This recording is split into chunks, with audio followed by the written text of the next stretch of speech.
This episode is brought to you by Prize Picks. It's the holiday season, the best time of year for sports. Bowl game, basketball matchup, playoff pushes. It's all happening at once. And while you and I are making decisions every day, which gifts to buy, what to eat, which games to watch, there's one place it feels good to be right. Prize Picks, baby. We're in the thick of football season, and some of you guys might be feeling down in Kansas City and Green Bay. That's why we have Prize Picks to keep you going for the rest of the season. Week 15 of football did not disappoint. Man, the Bills passed. The Bills down 21. MVP Josh Allen brought them all the way back for the win. Guess what? A whole lot of offense. Joe Burrow and the Bengals, sorry, Ocho, play out, no playoffs for you. Josh Allen, more. All damn day, baby. New feature alert. Prize Picks now have early playouts. If your lineup gets off to a hot start, you may now have the option to cash out those winnings before the game even finishes. Prize Picks is simple to play. Pick more or less two-player stats. If you get your picks right, you could cash in. Download the Prize Pick app today. Use code Shannon to get $50 in lineups after you play your first $5 lineup. That's code Shannon to get $50 in lineups after you play your first $5 lineup. Prize Picks. It's good to be right. Here's a question. If you walk into a stash house and you found it full of $20 million, how much would you steal? That's the question Matt Damon and Ben Affleck have to answer in the Netflix new movie, The Rip. They play a team of Miami cops along Teyana Taylor, Stephen Young, Catalina Sandino Moreno, Kyle Chandler, and Sasha Kaje, all trying to decide, are they the good guys or the bad guys? The movie is an edge-of-your-seat thrill ride the entire time, keeping you guessing till the very end. Don't miss The Rip, only on Netflix on January the 16th.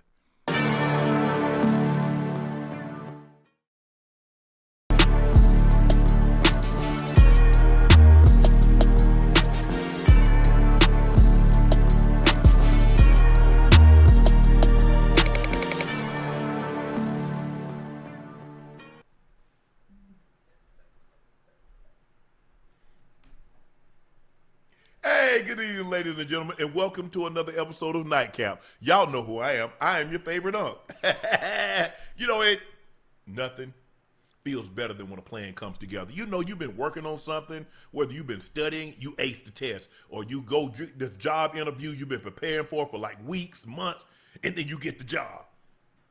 You know when the plan come together like them old Ravens and Broncos, one in the early window, one in the late window, do what they supposed to do. Not El Gato got Ocho, but y'all don't worry about it. I'm going to keep y'all entertained until El Gato get back. Again, as I said, I am your favorite Unc, Shannon Sharpe. My partner and co-host, he'll be joining us shortly as soon as he works out the kinks, but I don't know if he really want to join us. Hold on, just a second. Oh, boy.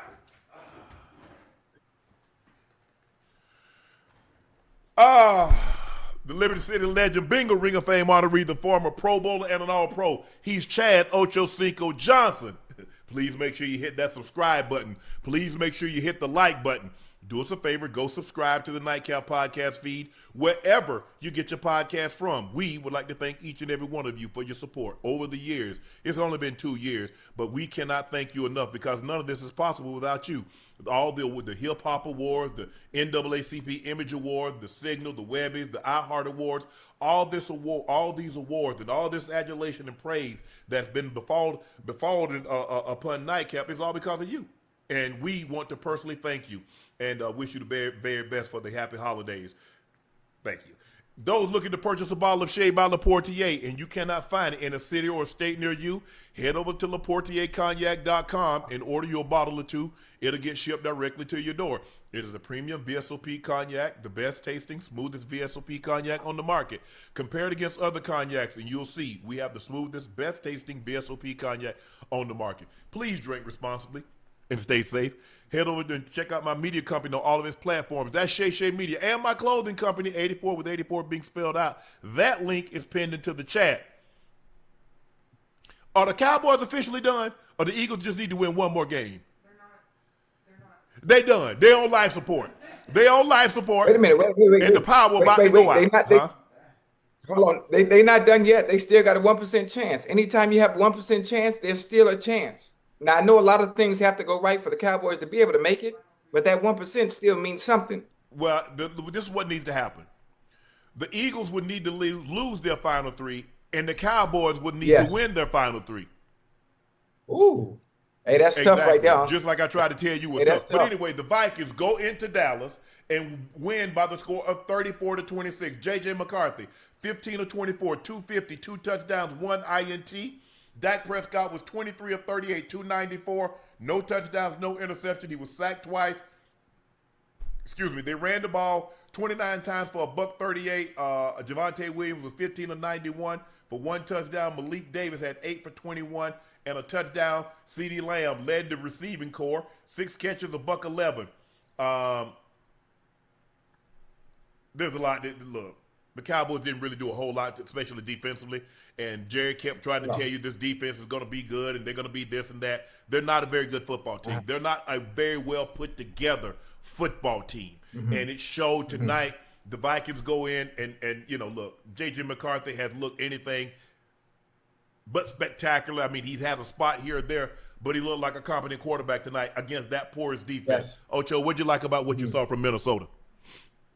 Listen, from Minnesota, I like what I saw from JJ McCarthy. Obviously, injuries, it stumped his career a little bit. And then obviously once he came back, he didn't look up to par. We questioned whether the Vikings were right about allowing Sam Darnold to get outside of the house and go to Seattle. But what we saw from JJ McCarthy was something that he can build off of. He looked like a competent quarterback. He looked like a quarterback of the future. There's some throws that I think he would want back tonight that should have been completely Justin Jefferson. Again, chemistry, timing, all that routine. I think they will continue to get better at that, especially when they work together in the offseason. Outside of that, JJ McCarthy looked good. He looked good. I mean, on the ground, they didn't do really much. I mean, Aaron Jones had 12 for 34. Hockenson looked pretty good.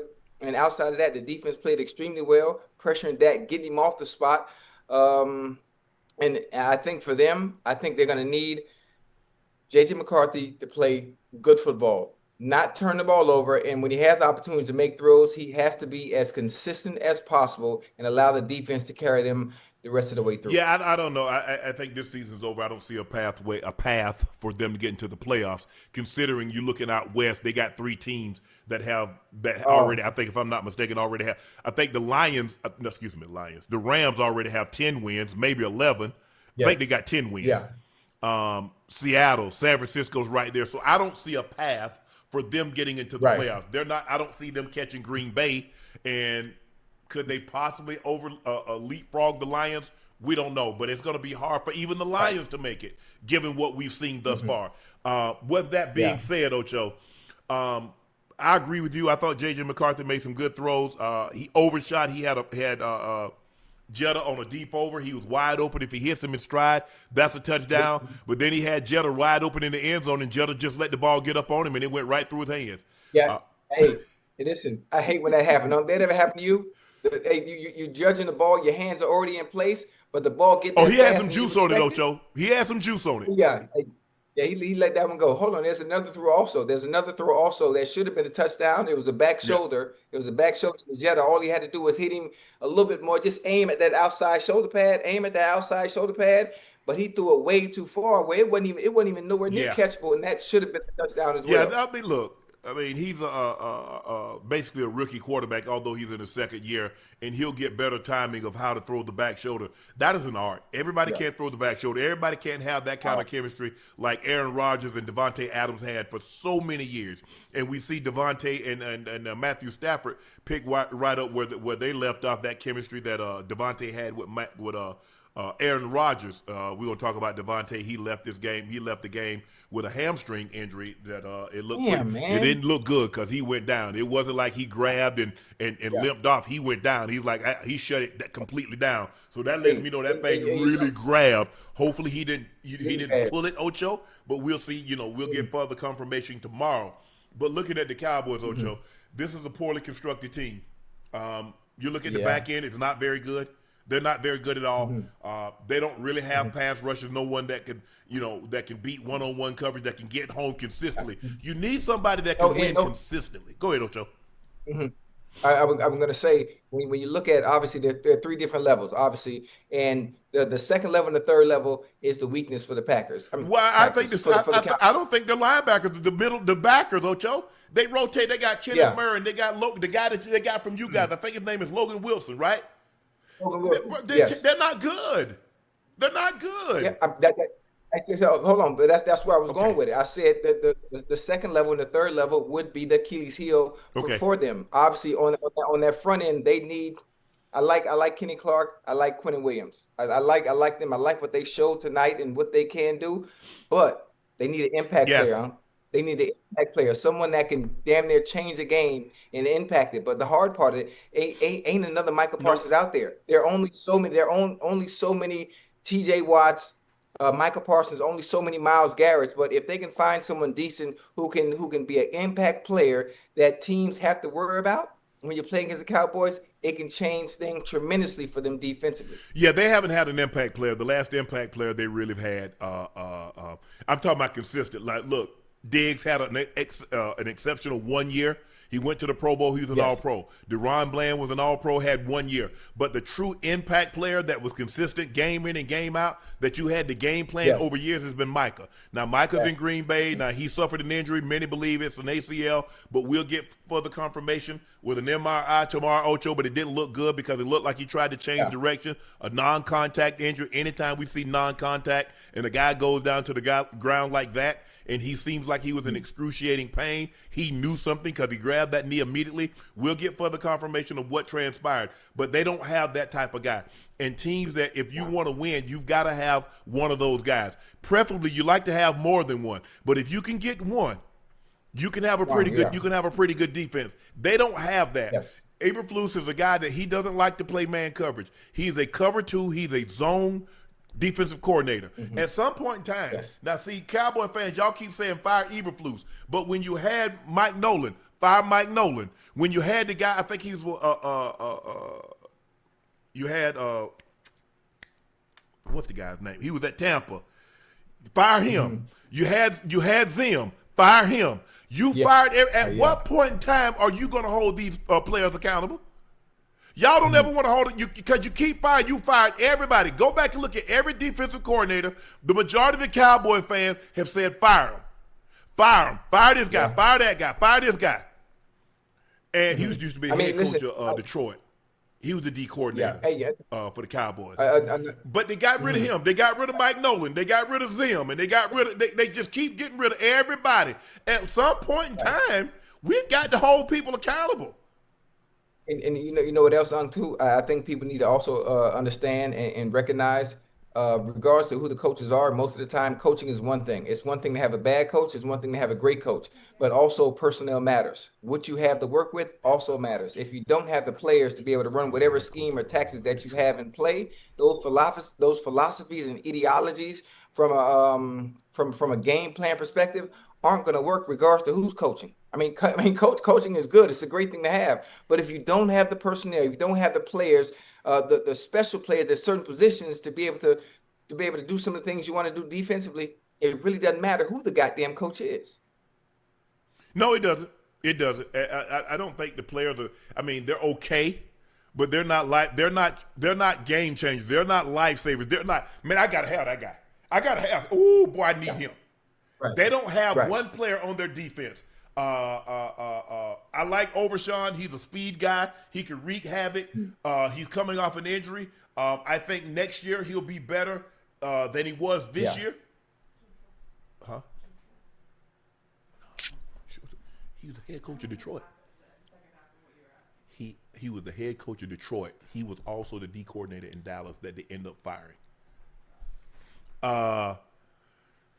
But Ocho, when you look at these guys, I mean, like, who you like? Man, I gotta have him. Jadeveon Clowney's on his last legs, and you are hoping that he's going to give you life. Yeah, he'll give you a game, and he's spurted here and there, but he's not consistent. Right.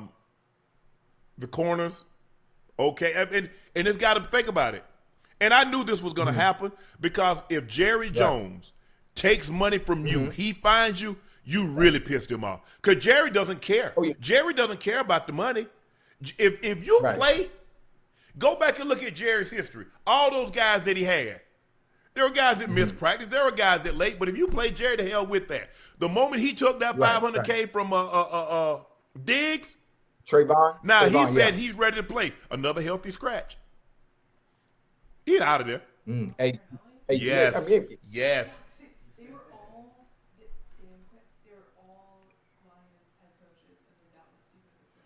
Wow. Dan Quinn was the head coach? Nah, Dan Quinn wasn't. Yeah.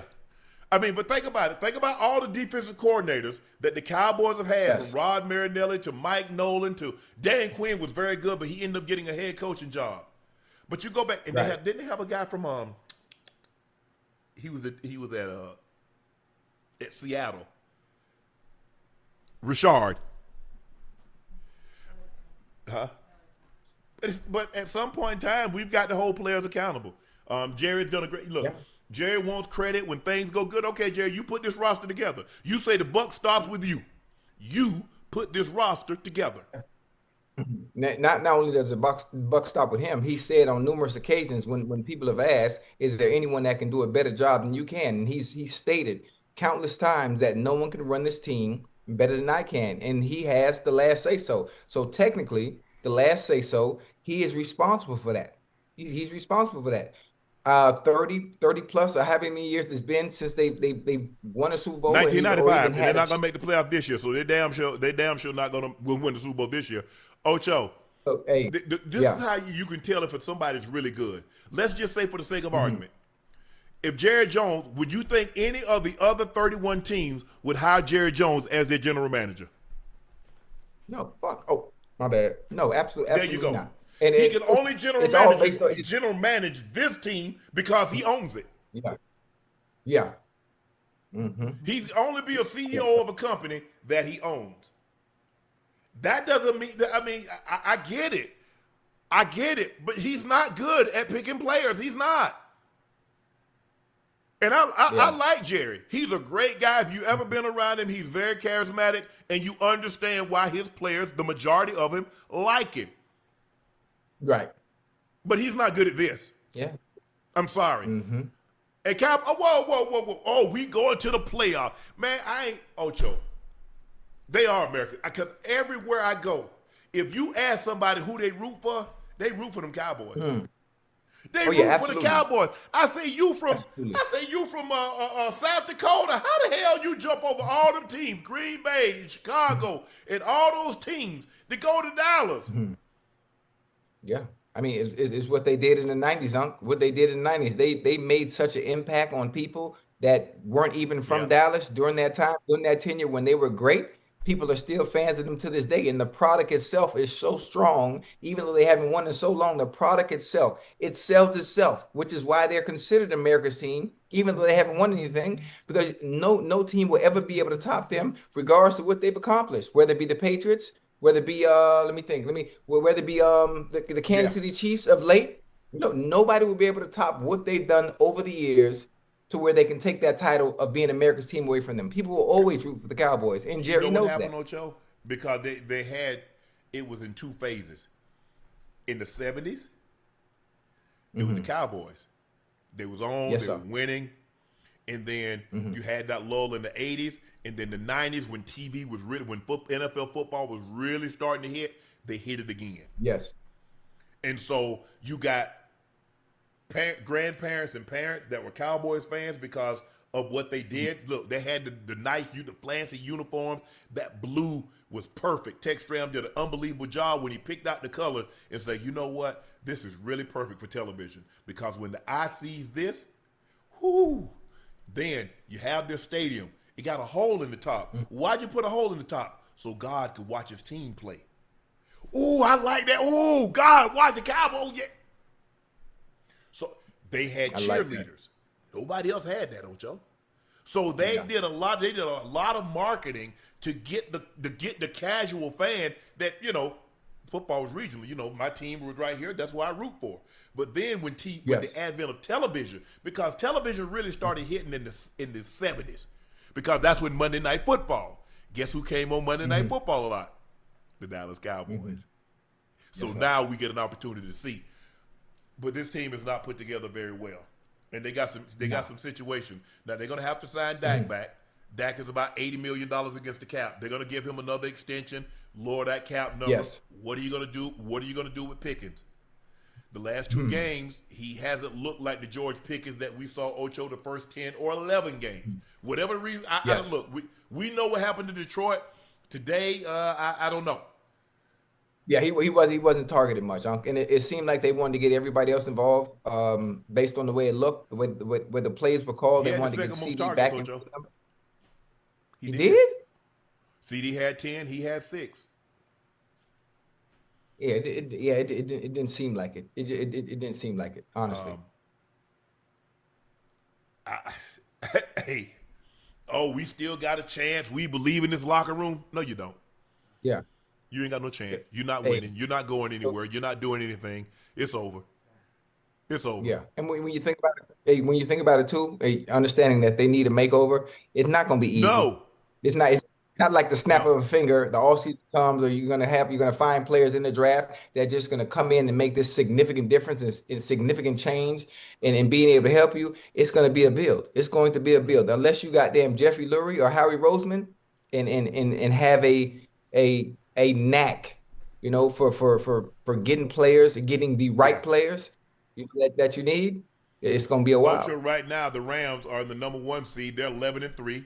Chicago would be the 2 seed. They're 10-4. The Eagles are 9-5. Tampa 7-7. But the Seahawks are also 11-3. Green Bay 9-4.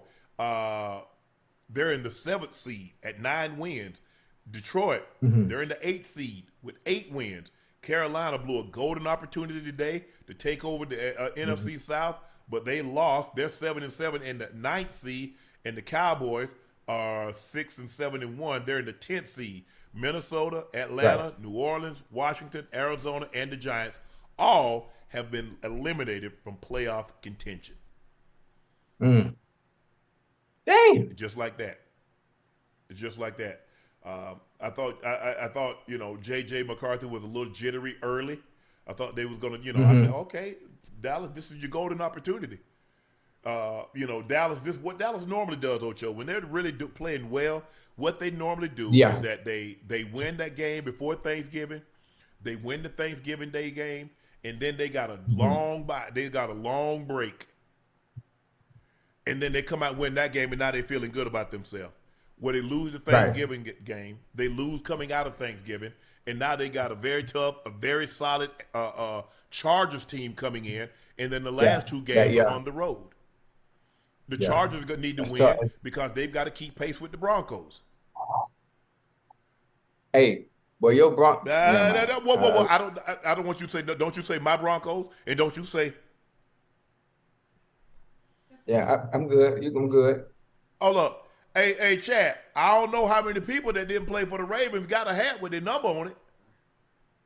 God dang. Hey, hey, you know what? I ain't got no sword for this Whoa. fight, You man. mean to tell me you took your ass to Cincinnati and stood out there in that damn cold and watched that? You told me they got Chase. Anytime you got Joe, you got a chance. Y'all Yeah, scored zero yeah, points in 60 yeah, minutes.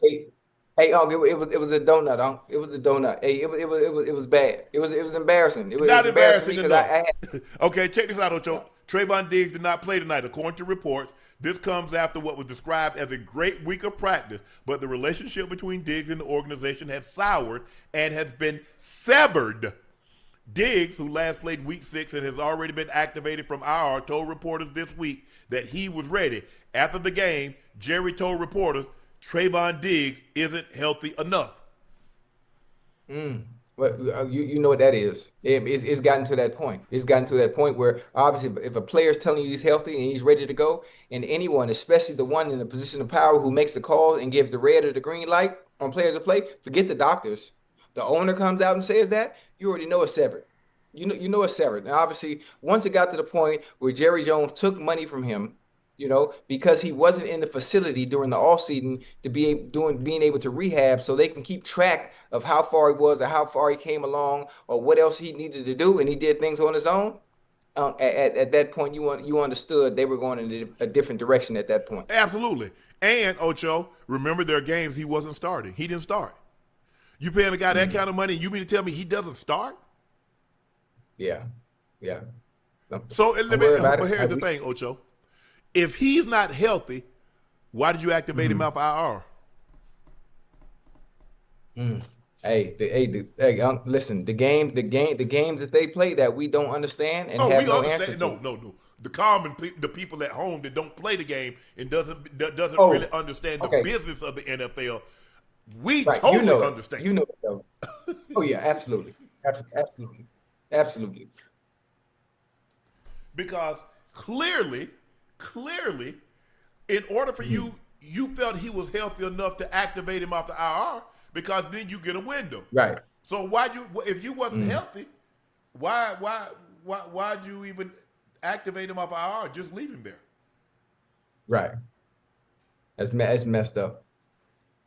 That's messed Ocho, up. the Browns beat the Bears beat the Browns, by the score of 31-3. The Browns held Cleveland to 192 yards and turned 3 interceptions against Shedeur into 17 points. With 3 takeaways, Chicago extended their lead to 30. Remember, Ocho, DA, Dennis Allen, he was in Denver, he's the D coordinator. He was at the Raiders. He was at the Saints. He's an unbelievable defensive coordinator. And I think we had Jalen Johnson on earlier in the year, and he was talking about what he brought, that swag. You know, they got guys that can take, Kevin Bayard can take the ball away. They brought in C.J. Gardner-Johnson, who can take the ball away, and seemingly good things always follow the teams that he ends up landing on. But they got guys that every time quarterback, and they did a great job of pressuring Shedeur. They sacked him 5 times. They picked him off 3 times. But he's going to have to learn. And I keep saying this. He keeps bubbling. Yeah. He's not going to outrun not defensive ends in this league, Ocho. But somehow he thinks he is. You're not your father, Shedeur. You don't have that kind of athleticism.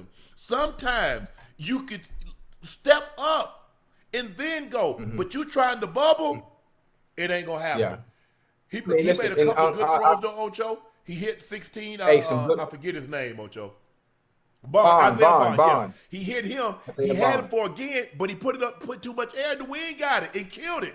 If he threw that one more on the line, Ocho, that's a touchdown. That's a touchdown. Yeah. But he has to understand, bro. That's why you get out there and you try to get adjusted to the wind. You can't throw when it's that cold. That air is heavy. Yeah. If you're in the Midwest, that air is heavy. So plus it's probably a little windy. You put that ball up there like that high, it ain't going where you think it is. Every time. Especially this is a good game for him too. He didn't play well enough, or he didn't play well for them to be able to compete and contend against a Chicago Bears team and defense and offense that's been clicking on all cylinders damn near all year long. Been clicking on all cylinders all damn year long. But he did make some good throws, but he didn't play well enough today. Obviously, this is a game that he can continue to grow from. And playing in those conditions, I played in Chicago, Unc. I'm sure you played there too. People in the chat, if you're from Chicago, you also know you got to go out there in warm-ups. You got to go out there in the warm-ups and adapt to the elements and understand what you can and what you can't do. There's certain throws you won't be able to make. Not in that environment, not with that wind, and not with those elements. And I mean, he just didn't play well. There's really nothing else really to say about it. They were interceptions today. They made him uncomfortable. He doesn't have the foot speed to be able to escape the pocket like he wants to, especially when he tries to bubble and outrun some of the defensive ends. If anything, you got to play within your strengths. Drop back. If you're in the gun, stay within the framework of what you're able to. You know, your pocket presence. He has great pocket presence. He has great pocket awareness. And when you are able to be mobile, do it within the tackles, within the guards. Anything outside is just not happening unless they commit and crash down too fast. Outside of that, trying to bubble out and trying to outrun the DNs is not going to work, because all of the goddamn DNs, they damn near 4'5". Yeah. They damn near 4'5". Even if they 4'6", they still gonna catch him at 4'8", 4'9". Right. Ocho, Judy got to help him. He hit Judy in the chest, Ocho. That can't be an interception. It can be an incompletion, but it can't be an interception. In the end zone, the one Jalen Johnson kicked off. Ocho, that can't be an interception. It's a touchdown or an incompletion. Yeah, you got to be able to. You got to be able to get that out of there. And Ocho, he hit him in the chest. Yeah. Shedeur didn't. You got to make. The one thing that we will not do, Ocho and I, we're gonna call it like I see it, how we see it. Shedeur didn't play well today. There's no way to sugarcoat that. Yeah, the elements. Yeah, Caleb Williams was out there in the same 10-degree weather. the wind blowing, whatever it was, he was in it also. His players had to make plays. Luther Burton III made plays. DJ Moore made plays. Colston Loveland made plays. Komet made plays. Okay. I like Harold Fanning Jr. I mean, he had 14 targets, Ocho. He made plays. Yeah. Isaiah Bond made some plays, but Judy, you got to make plays for it. Shedeur, you got to do a better. You got to do a better job of just get rid of the ball. It's okay. Mm-hmm. I think the thing is that for so long he's been able to make every play, Ocho, at most levels. He thinks that's the same. It ain't happening. Tom Brady couldn't make every play. Peyton Manning couldn't make every play. You name a great quarterback and he couldn't make every play. Shedeur is going to have to learn how to learn when to throw the ball away. Yeah. And he hasn't learned that yet. And I don't know why. I don't know. It's only, what is it, fourth start, Ocho? Fourth or fifth start? So, yes, sir. Uh-huh. As this thing progresses, let's take all this information that you're getting right now, catalog it. You're going to have a great portfolio to look at going into this offseason of things that you absolutely need to work on. And when you come back next year, these mistakes, Ocho and I are not going to be as forgiving. We understand that you're a rookie quarterback and only his fourth start. But moving forward, as next year, in the same position, you can't make those mistakes. That's unforgivable. And the one thing about it is he's going to have to be able to recall some of the things that happened this year. And when you're put in those situations again the following year, you don't make those same mistakes.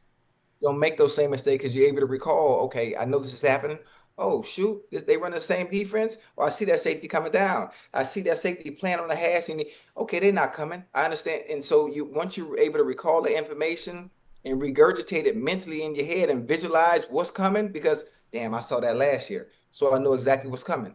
And I think he's gonna be all right. But obviously, as a rookie, now, the one thing we got to look, there's only one starting offensive lineman that started the season that was starting today. So all this notion that that's the same offensive line, no, it's not the same offensive line that the other quarterback started with. It's not. Right. So let's take that into consideration.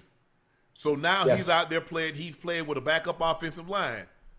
You see look at the difference between Chicago. Chicago was the most sacked team. They were 30th in rushing. Now they're second in rushing. They're second. Only the Broncos have allowed fewer sacks than what the Bears. You see the difference? Yes. People were talking about Caleb Williams. I told you they should have taken Jaden Daniels, and that all could pan out. But you see what the Bears did. The Bears went out and said, you know what? We've got a franchise quarterback. We've got to protect him. And Joe Tooney, they go get a left guard. They go get a center. They get Jonah. I think it's Jonah Jones. I think they got him from the Rams. They get a right tackle. Now they're able to run the ball. They're second in rush yards per game. They're have allowed the second fewest sacks. You see the difference in Caleb Williams now and last year. Look at this team last year compared to this year. They're challenging for the number 1 seed. They got 10 wins already with 3 games to play. Personnel matters. Yeah. Offensive line, that's how you build. You build your team front to back. I don't give a damn who your quarterback is. Let him not get protected and see what happens. You see how ordinary Mahomes look when he's running for his life? You see Brady. We saw that with Brady. I don't care who you are. Your offensive line can't protect you. You ain't doing much of nothing. Yeah, absolutely. But absolutely, man, Miles, I sure hope Miles looked like he tweaked that groin, Ocho. He got a sack and a half. He's at 21 and a half. He needs a sack and a half to break the record. He got 3 games. What's on Cleveland's schedule? They got the Bill. Oh Lord, sit this one out, Miles. Get healthy. Bills, Steelers, Bengals. Oh, he gonna get that record. He gonna get that record against y'all. Yeah. Nah, he gonna get that record. Nah, he gonna get that record. Josh Allen is not an easy quarterback to sack, damn it. First of all, getting to him might be easy. Getting his big ass on the ground. Because think about it. He's bigger than Big Ben. He's faster than Big Ben. See, the issue wasn't Yeah. getting to Big Ben. It was getting his ass on the ground once you got to it. Yeah, he is a big boy Yeah, now. but Myles Garrett, he's going to be a unanimous Defensive Player of the Year. Nobody else is really in the running for that. 21 and a half sacks. No. I just hope that groin is able to hold up and he's able to play these next 3 weeks. But look, Cleveland, man, you got to get an offensive line. You got to get Shedeur some weapons. That's all I got. That's what we got for you. Without weapons, Yeah. you got something up here? What? They say Jerry Judy needs to delete his social media for a while. During the broadcast, Ocho, check this out. During the broadcast, Yeah. Allison Williams reported that the Browns removed Shedeur's wristband and made some changes to the play call. Ocho, how you remove the wristband and add plays to a wrist? Ocho, have you ever heard anything like this? Yeah, I've never heard anything like that, but I know when you do go into a game, obviously, Unc, you understand and knows that have played the game at any level. The first 15 plays Yes. are scripted. Now, outside of that, you have a number of plays that you practice all week. You practice all week that are on that wristband. And obviously, you go to your wristband to be able to reflect on what they want to call based on what they call into your ear. Now, whatever they did, once they take that wristband off, I'm still sure it's plays that just might not have been on the wristband. How they not but on they the probably wristband, won't. Ocho? You know what they do? They call in, they'll say 34. You scan down 34. Yeah. Okay, red, right, 17, Yeah. blah, blah, blah, blah. That's what they do. That's why you see the guy. You see, Yeah, if yeah, you yeah. go, Chad, when you look at them, you see they going down like this here. Oh, there's 34. Yeah. Okay, right there. That's the play. How the hell you add plays to you had all week? What plays are you adding to a wristband that you took time out and you had your secretaries to type up and put on? Now you take the wristband off and to add plays? I've never heard of this in my life. Listen, hey, Unc, I've never heard of it either, but that is the only explanation I can think of, is that there were plays that they wanted to run that they might have practiced during the week. They just wasn't on the current wristband. That's the current wristband. That's the only thing I can think of. So why would you not put them That's the on only thing there? Hey, yeah, I have no idea. But listen, your thought is just as good as mine. That's the only thing I can think of. Because but you know what they not gonna do? You know what they not gonna do? They not gonna call no plays that they didn't run or practice during the week. They not gonna do that. So why would you add plays? So if you really to add those plays, clearly you practiced them. Why weren't they already on the wristband? Yeah, ain't no telling. Ain't no telling. Because when I heard it, Ocho, here's Stefanski being asked about it after the game.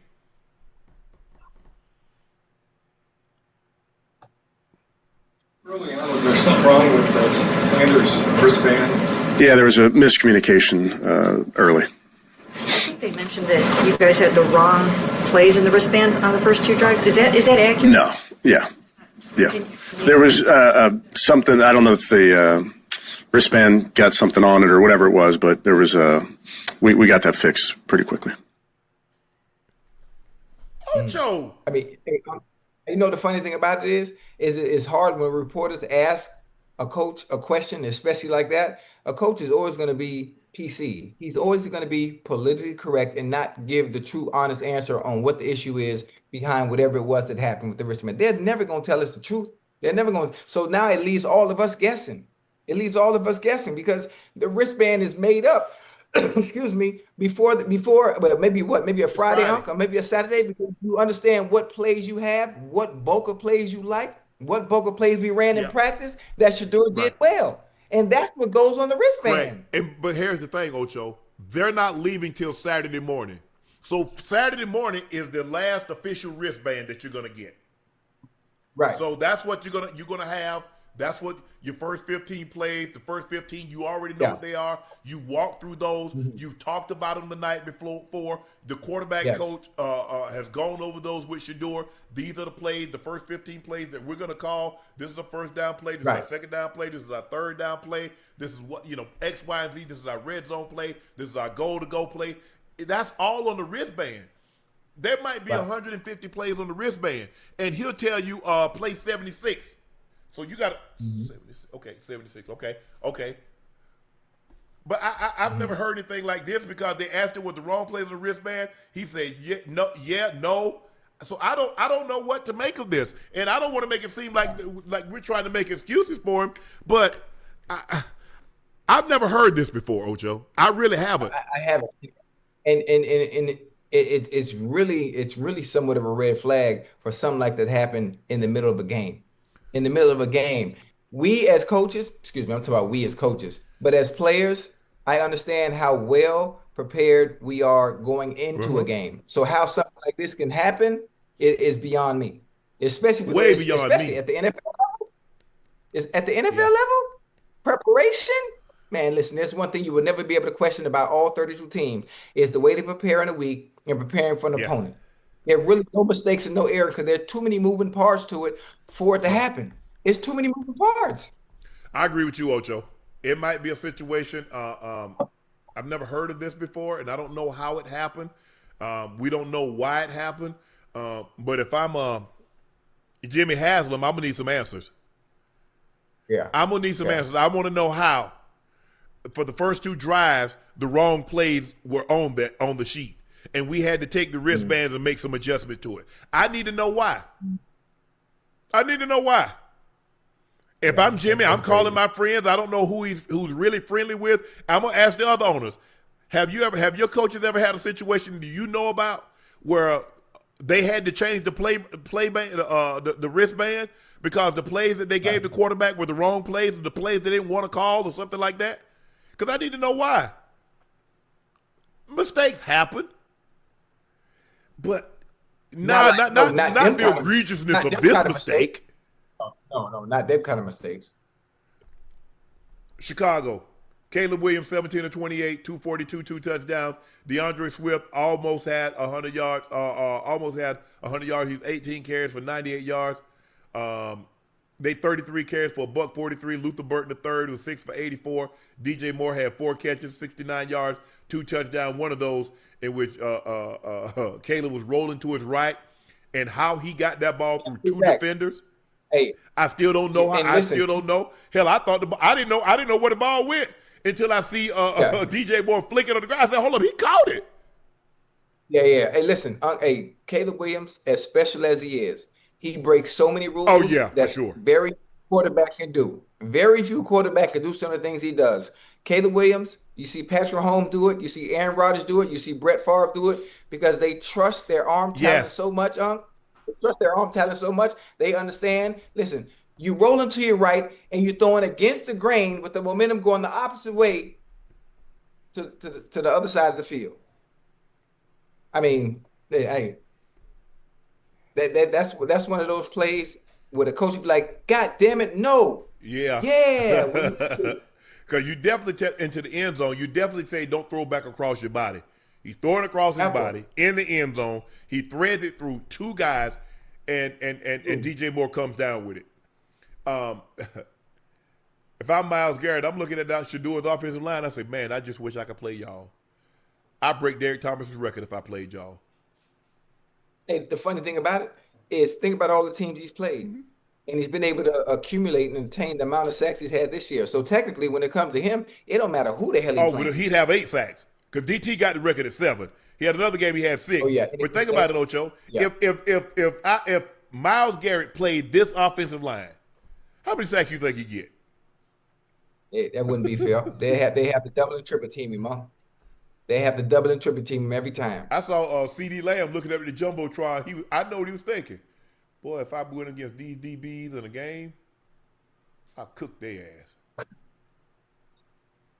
And he would. But Chicago ain't gonna be no easy win. You don't. Hey, first of all, Ocho, in January it's cold now. Cause I don't know when you played Chicago, but I played them in December. Yeah. Oh, I played them it was November. It was cold. It was wet. It was damp, and it had been a long time since I had played. I don't think I had ever played in the East like that time of year, Ocho, and it was. I was like, we beat the hell out of them though, but it was it was cold. I was like, damn. And y'all play like this?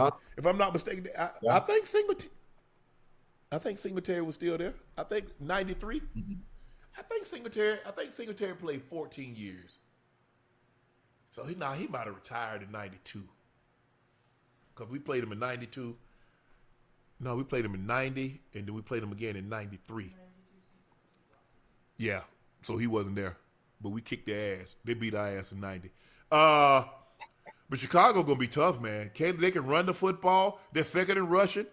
Caleb Williams, as long as he protects the football, they're going to have a chance. That defense is good. They can take the ball away. They got 30 takeaways, Ocho. So that's what they do. They take the ball away, and they set their offense up in great field position. They can run the football. They play action off of that. They do a great job of using Caleb Williams' legs. They're rolling left. They're rolling right. He can open his hip and throw, because it's a right-handed quarterback.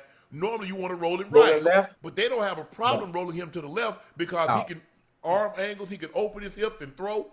They're good. They're good. Yeah. And that goddamn Luther Burden, boy, he coming on. He coming on. He gonna be With nice. the sack and a half today, Myles Garrett now has 21.5 sacks, leaving him one shy. He would tie the record with one sack. He would break the record with a sack and a half. Michael Strahan in 2001, T.J. Watt in 2021. The Ravens,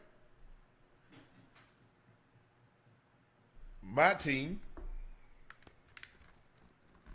beat Ocho's team. As a matter of fact, both of your teams lost today. And the Guppies might get it tomorrow night, too. The Ravens beat the Bengals by the score of 24-0. The Bengals, like they have been in the previous years, have officially been eliminated from the playoff. What's new? Water's wet. Sky's blue. Gravity does exist. Hey, that was a bad game. Go ahead. I could have swore I haven't given you enough information to have you have an opinion on something just yet. Can you just slow down just a second? Joe Burrow was 25 of 39, 225, 2. Not 1, 2 INTs. 1, man, Kyle Van Noy picked it off and then handed it off. Yeah. It got whipped out of sideline. Hey, hold on, and let me tell you what that reminded me of, right? Please tell me, and I know you remember, anytime that Ravens secondary with Chris McAllister, Samari Rolle, when them boys, but even if you wasn't there at the time, anytime Ed Reed got an interception, what's the first thing they look at the lateral? They look at the pitching. They want to make sure it's a house call every time. And I was like, how the hell Cowboy Noyd knew to do that? Well, you know what? I know I'm not fast enough to make it to the other end, but I know make it. Absolutely not. Yeah. He wasn't going to make it. Chase Brown, 13 of 53 on the ground. Samaje Perine had 14 carries, 42 yards. Joe Burrow had 2 for 5, 29. They had 29 total rush attempts for 100 yards. Jamar Chase had 10 catches for $132, 16 targets. Ocho, I told you the defense wasn't good. I told you that. I said, you actually think the Ravens going to turn the ball over 5 times again? You think the Ravens going to turn the ball over 5 times again, Ocho? Hey, you right. Listen, I'm thinking with my heart. I'm thinking with my heart and not really understanding the game of football that you're not going to have a game like that. The Ravens aren't going to have a game like that. Anytime they have 8 back there, they're going to always have a chance. And I was nervous. And I was nervous. I was hoping for us, for our sake, that we won this game because I understood what it could do for us, for the team morale in general. You know, if we were able to win this game and pull it out and be able to sweep the Ravens, you know, this season in the division, and it didn't happen. It didn't happen. The Ravens played one hell of a game. Lamar made some fabulous plays. I mean, Zay Flowers made some plays. I just thought it was a bad game. We put up a donut, We put up a donut. Y'all practice all week to that? Y'all practice to that? Hey, listen, it was embarrassing. But it was embarrassing to me. No, it was embarrassing. A donut, Our quarterback is Joe Burrow, We have Chase Brown at running back, You hear me? We got the greatest receiver to ever play and wear them goddamn stripes on his helmet in Jamar Chase, I don't know. Like that's who we got offensively. Look like Charlie Brown. Hey, y'all had the Peanuts game. Y'all had Lionel, Zero. Lucy, Peppermint Patty, Pigpen. Hey, Snoopy, hey, hey, listen, Woodstock. I'm really critical. Hey, we need to make changes, huh? We need to make Yeah, you changes. do. I'm not sure. Bad. Hey, listen to me. Hey, listen, I'm not sure where those changes need to come from. But listen, in order to win in the NFL, in order for us to contend and compete, it's not about skill position. It's not about quarterback. Games are won and lost in the trenches. That's where we need to start at. That's where we need to start at. We need an impact player. We need an impact player defensively. We need someone on the back end as well. We need a great I corner. told you didn't have that. What happened to Geno Stone? I thought you liked Geno Stone. Yeah, I like him. I like him. He's solid. He's solid. But again, I'm talking about impact. Impact. So is an This Ice is what I would Cube. do. I don't want him. I don't want him to run DBB. This is what I would do. I would the focal point of what we need to do in the offseason, we need to address the offensive line. We need one impact player. We need one good, solid. I can rely on you, similar to like Lane Johnson or something like a Trent Williams. Now, I'm not saying there are other replicas of those type of players, but we need just that. Then we need a D tackle. Hey, Jeffrey Simmons. We need Jeffrey Simmons. Jeffrey Simmons. You see him catch a touchdown today? Yeah. I'm looking at him, but listen, I'm telling you what we need to do to revive and get us back where we need to get to, and being able to compete in this goddamn division. We need Jeffrey Simmons to come on out here. We need a corner. What do you think about Trayvon Diggs coming here? Fresh start, new scenery. He's back healthy. He's ready. You okay? He a feast the famine guy. He gonna get you, but they gonna get him. Yeah. As long as you understand, see, Ocho, as long as you understand what you're getting. Right. Yeah. What you think, Unc? It ain't too much out there for it. We not gonna find it. Ain't. Listen, we're not gonna find nothing in the draft right now. You're not getting no Pat Surtain. You're not getting no Stingley Jr. You're not getting none of those. I don't know. I don't know what's in the draft. Caleb Downs, he's a safety. He's not a corner. He's an outstanding safety. He has great range, great tackling ability, but he's not a corner. Yes, very good. There ain't been a whole lot of safeties that can change your life. There ain't a whole lot of Ed Reeds. There not a whole lot of Troy Palomalus. There not a whole lot of Ronnie Lotts. That's a different class. You talk about Ed. For me, the greatest safety that I've ever watched, that I've ever taken off on tape, is Ed Reed. I think Ed Reed is by himself. Now, some people say they like Ronnie Lott, but nobody turned turnovers into points because he was taking it to the house or he was setting his offense up for great field position. That's what separated him for me. Yeah, for you, Ed Reed is up there as well in a tier one in a class of his own. But I like Troy Polamalu, who's not too far from that. He's not too far from that. Obviously, he's a little different. He was still rangy. He was very disruptive and being able to obviously playing pass covers, but what he provided for you also in the box, in the trenches as well, and being able to disrupt plays, man, lining up in the A gap, doing some of the things we see Myles Garrett and Michael Parsons do. Oh, it's tremendous. And when you have players like that, we talk about the greats. It allows you to do so much defensively. When you have all these exotic coverages that confuse you because they would always be in places that aren't traditional. You can't study for that. You can't study for some of the things that they were able to do and they brought to the game. I mean, Ocho, you realize Lamar Jackson completed 8 passes? That's who you telling? It was 10 degrees out there. They only had 24 rush attempts. Derrick Henry had 11 carries for 100. Keaton Mitchell had 8 carries for 66. They had 24 rush attempts for 189 yards. They averaged damn near 8 yards a carry. You know what? That's not necessary. That's not necessary. And one thing my grandma always say, when a man is down, you don't kick him. So you rattling off all these stats, and we already lost the game. We ain't scored. But I've been telling you this. I tried to tell you this. See, what you want to come out here and gloat on Thanksgiving. Ocho said it. Ocho said they were going to beat the Ravens. Ocho said they going to the playoffs. Okay, Ocho said. Right. Well, listen. Hey, even a goddamn clock is wrong twice a day. I could be wrong sometimes. You was wrong at the start of the season. You was wrong at the middle of the season. And you wrong right now. Well, technically, if you think about it, throughout the entirety of the season, I've only been wrong 2 times.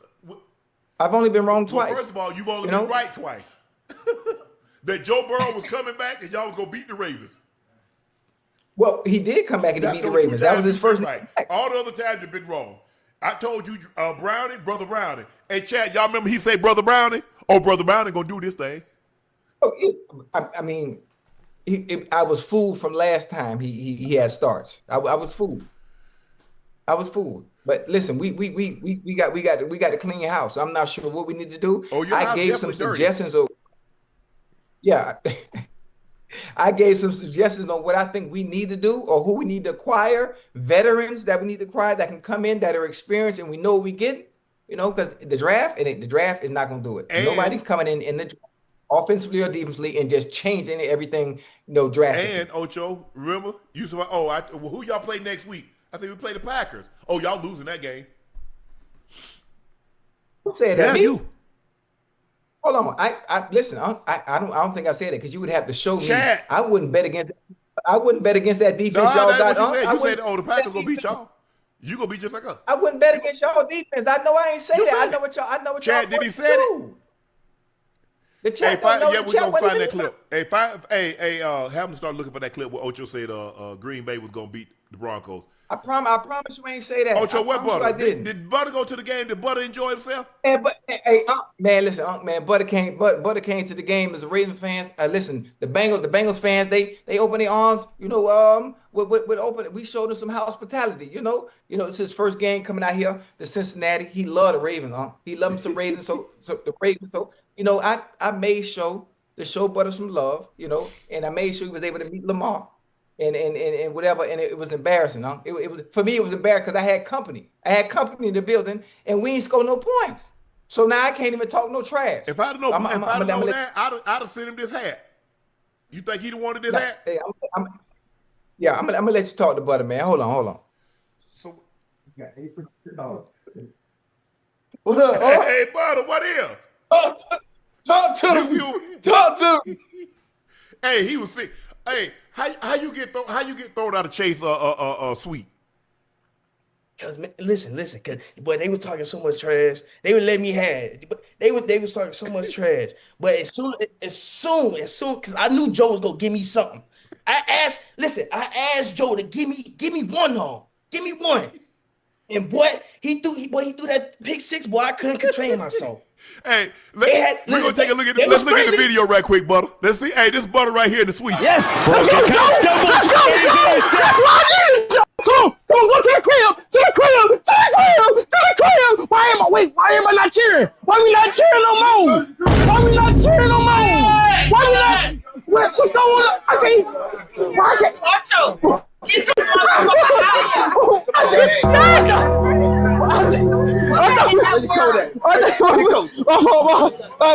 Listen.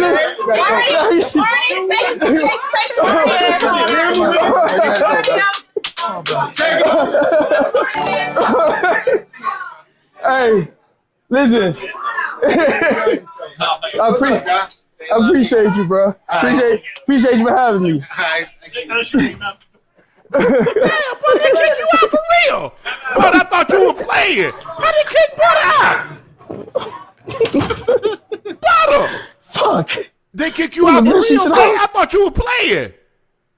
Bro, listen, I thought they were playing too. And the thing that made it worse, they had the best seats in the house. But you had some good old, it was nice and warm up there. You had some good old food. You drank your couple of brewskis. No, I ain't had. You ain't eat no food. You ain't eat no food. Nah, they ain't had what I like. I don't like that many things. Oh, okay. You know what I'm saying? I'm more chicken tender. You know what I'm saying? They had no chicken tenders. What the hell they had in there?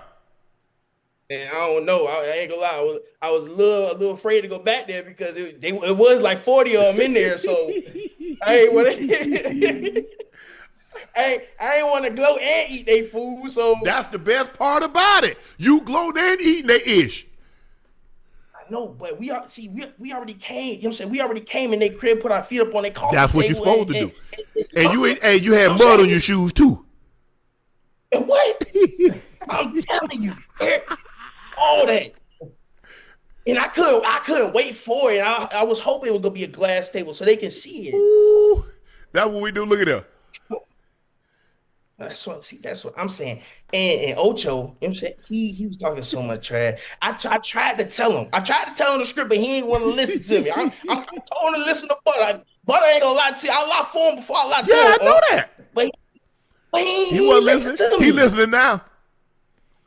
I know that. I know that. So, and I told him that we get to play the Bengals. You know what I'm saying? This is gonna be our confidence booster because we ain't stumped nobody all year. Shut them out.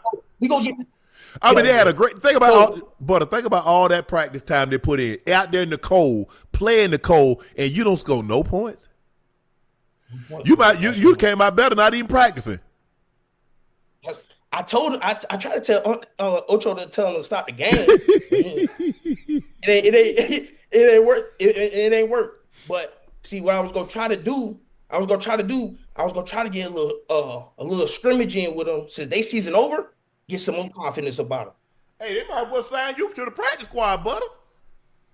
That's what I'm saying. I was already on the field. I was this close to the line. I could do that. Close. All they had to do was just give me some shoulder pad. Butter, stay ready. I ain't got to get ready because I stay ready. You got to look at my film. Listen, I'm telling you, you got to look at my film. If something ain't on the floor, something wrong when you look at my film. Something got to be on that ground. Man, boy, it looked like it sounded like you had a great time. And listen, I had an amazing time. This is one of the best days of my life. To see it, to see a game up close and to see it like you saw it, to be in the suite, to be down there on the field, to actually see a play being run, and to see the guys that you watch on television is an incredible feeling. Bro, you probably do understand.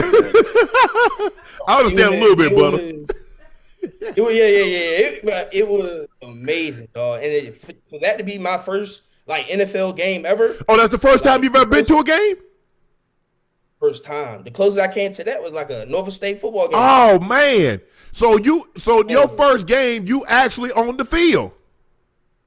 That's what I'm saying. And now when I go to another one, I'm gonna be like, when I'm getting out. Yeah, you can see that's the thing. See, because once you get, you get an opportunity, you go to a suite and you get to go all behind the scenes.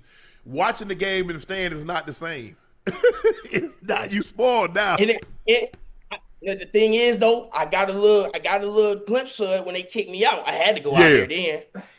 So it was still cool though. It was amazing. Man, I'm glad you enjoyed yourself, but I'm more ecstatic that these guys got the win. That's what I'm saying, and it's part of the script. I've been trying to preach the script the whole time. They had to get. They thought they was gonna come in the bank and win without no repercussions. Yeah, exactly. So they got to be insane. Something got to be wrong with them. Hey, something got to be. Man, but look, who do the Ravens got next? Who they got next, Butter? Patriots. Oh, they go to New England, or New England come to us? It's in Baltimore. Yeah, they got the Patriots in Baltimore. The rest then of y'all got Patriots at home, at Packers, at Steelers. Yeah. But listen though, that's why we had to get this confidence. Yeah, confidence. Yeah, that was the confidence. That'll pick you up. What we did to them today, that helped. That go a long way. Long way. And it was beautiful to see, like, you know what I'm saying? My dog, I met Jamar Chase today, you know what I'm saying? It was beautiful to see him get double teamed and stuff like that. You know what I'm saying? I actually enjoyed it. And I was trying to tell the people in the vicinity, see, we ain't got no harm for him. We like him a lot. We just wanted to tap his pockets a little bit, see what he got on him. That's all we wanted to do. Yeah. Hello. We want no Hey, harm. Chad, check this out. The Bengals reportedly did not remove snow from the seats at Paycor Stadium, despite NFL rules requiring snow and ice be cleared from all seating areas before the game. The Bengals face an apparent violation of league policy. Man, you had snow and you're still in your seat? Oh no, I went out there with them. I was in the suite. So I don't know nothing about that. That ain't none of my business. that ain't That's what I'm talking about, brother. Yeah, that ain't none of my business. Ain't none of my business. So, you know, but the game was amazing. That was amazing. Man, congratulations, man. I'm glad you enjoyed it. Glad you got an opportunity to see the good guys win today, man. Thanks for the support of Nightcap. I'm glad you got an opportunity to meet Ocho. Ocho laid it out for you. That's unbelievable, man. Thank you very much for supporting us, the Nightcap family. Thanks for telling all your friends and loved ones about us, and we appreciate that, man. Thank you very much. Thank you. I appreciate all right, you bro. too, Have bro. a nice go. Yes, sir. Ocho sick. One fan tweeted Ocho, wanted to take my girlfriend to the first NFL game for her birthday. Was super stoked to see the Bengals decided snow clearing would be left to the fans. Bonus points for not allowing cardboard to be brought into the stands instead. Instead, we got to stand on the snow and ice and freeze our feet. Ocho, y'all that cheap, Ocho? Hey, I don't know the rules. I don't know protocol and how it works. Obviously, you see what they do in Buffalo. You see what they do in every other NFL stadium. Green Bay, Buffalo, Chicago. When snow, normally fans they come and help remove it. But if they don't, the team must remove all snow, ice from the seats. Hey, see, I didn't know that. You heard what you just said in Green Bay. In Buffalo, wherever you're sitting, I thought most of the fans, wherever they seats are, they just take the snow and you know put it on the floor. I didn't know it was the team. No, you supposed to remove that. Oh, okay. See, I never knew that. I never knew it was up to the team to be able to remove the snow before the fans come in. I thought it's something that the fans always did collectively as a group. Not. Welcome to the frozen jungle. We saw fans scraping ice off their seats with credit cards. The wind chill was around -3 at kickoff. Now you see why Joe Burrow wants to get out of there. Now you see why Joe Burrow want to get out of there. Hold on, wait, he didn't say that. Is that what you're trying to say? You putting words in Joe's mouth. Joe I said give he it want to 3 get years. out of there. Hold on, let me tell you what Joe said. What Joe said is he sent a message. He sent a message in riddle form that you and I understand. There are changes that need to be made. That's what he said. I walked up to Joe. I walked up to Joe before the game, and I walked up and I asked him. You know, I'm sure his pictures, his cameras out there, and I made sure to whisper. I say, "Everything good?" He said, "Yeah, everything is good." And I whispered. I said, "Man, don't scare me like that again." He looked at me, he winked, and he smiled. Everything ain't good. I knew exactly. Listen, I knew exactly what the message was. I give him 2 to 3 years. Joe Burrow be playing somewhere else.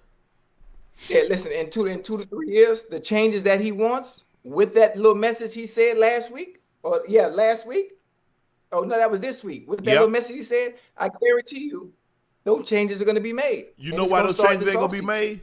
Because that's a family-run business like most NFL teams. And family, Brown, he ain't changing. He ain't changing. Things gonna change for the better because I don't like this feeling. The players don't like this feeling. The fans don't like. The fans don't like this feeling, huh? Listen, the culture in Cincinnati has changed. It's been different. It's been different. Now this has been a down year for us. What you mean a down year? Y'all missed the playoffs the last 3 years. Since y'all went to the Super, when last time y'all went back? Haven't they missed the playoffs it was the last 3 or the last 2 years? Last two. But it's cool. We gonna be straight. We gonna be straight. Burrow After the game, Jamar Chase says he's never been in a situation where he had to uplift Joe Burrow. He might have to start doing that. You never know what he might be going through. Fans were yelling at Joe behind the bench all second half. Chase finally stood up and yelled, "Hey, run your ass home." Yeah, hey, you know. Don't pretend like you know. You know what I'm saying. I was sitting up high. Huh? I was sitting up high, so I wasn't able to hear that. That's what they were saying. But I mean, yeah, you know, the fans frustrated, huh? The fans are frustrated. They want changes. Changes need to be made. Go ahead and trade to Minnesota. Y'all take JJ McCarthy and we'll give you 3 first-round picks. Man, come again? 3 first-round picks and JJ McCarthy. Nah, we good. Joe will be here. Okay. Joe will be here. Joe will be here. Hey, all honestly, like today was embarrassing, huh? It was embarrassing. Not just as a former player, but as a fan of football in general, and a team that I play for, a team that I've given my blood, sweat, and tears for. To put on a performance like that today isn't bad. And I had company with me too, huh?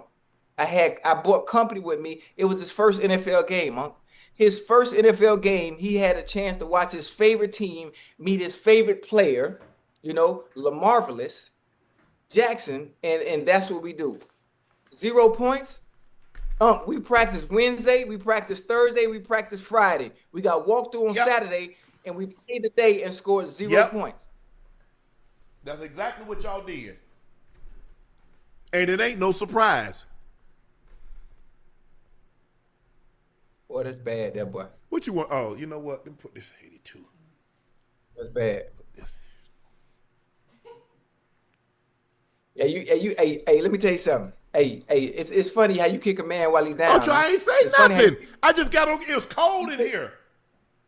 I know, but I'm just saying, just like you've been coming at me all day. The memes, the graphic team. I don't know who's a part of our graphic team, but boy, they need a raise, boy.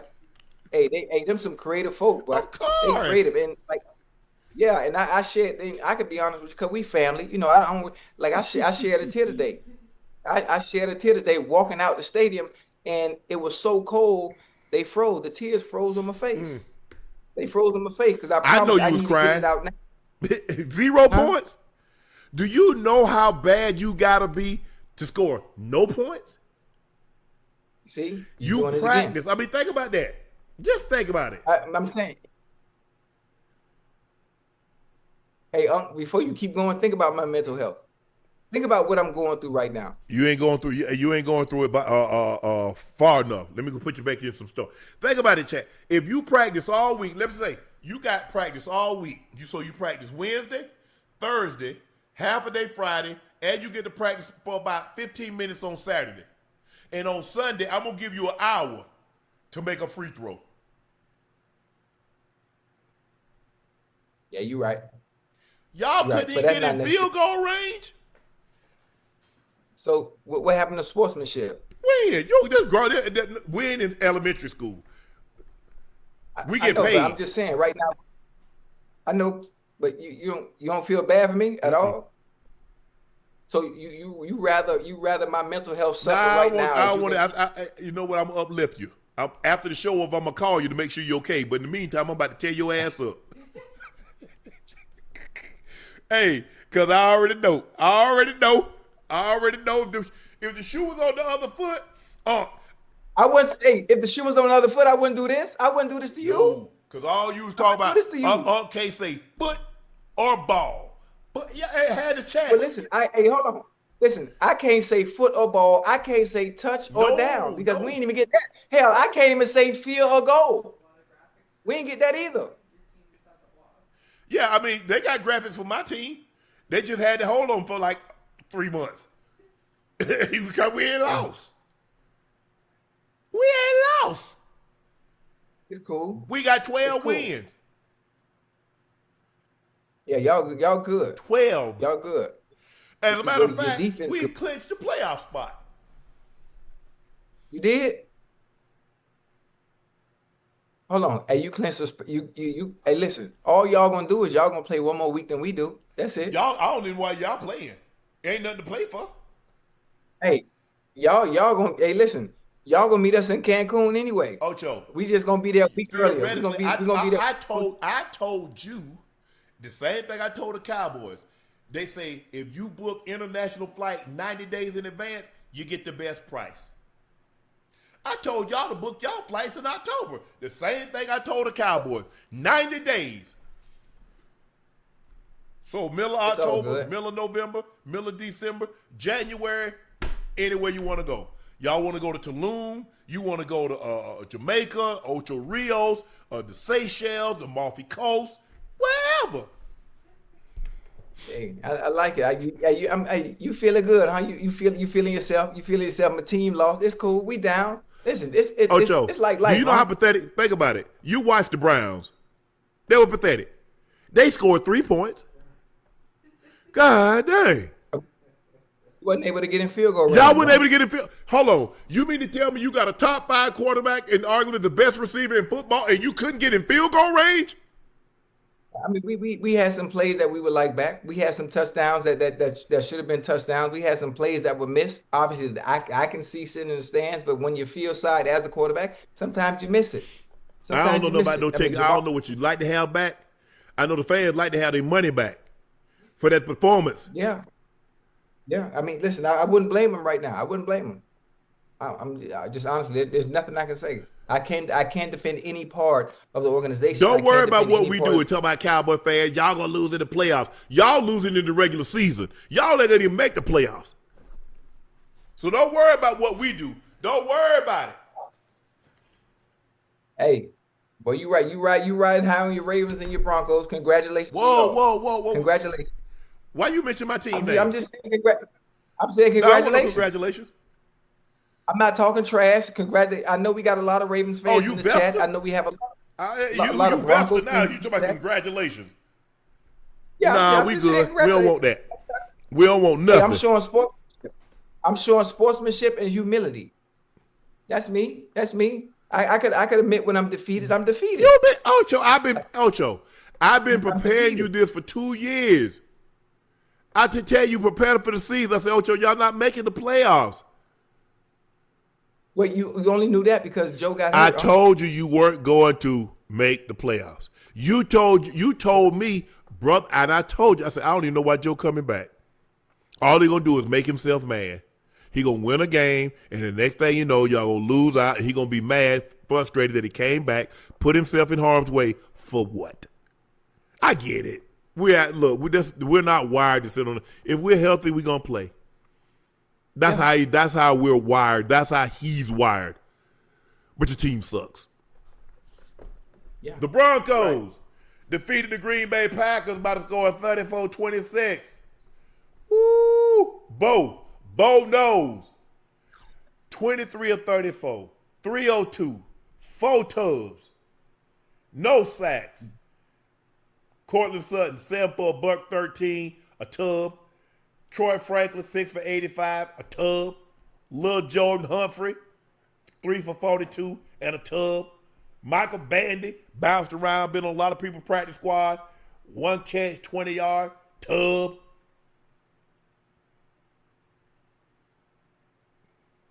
Hey, Unc, this game was won by the defense today.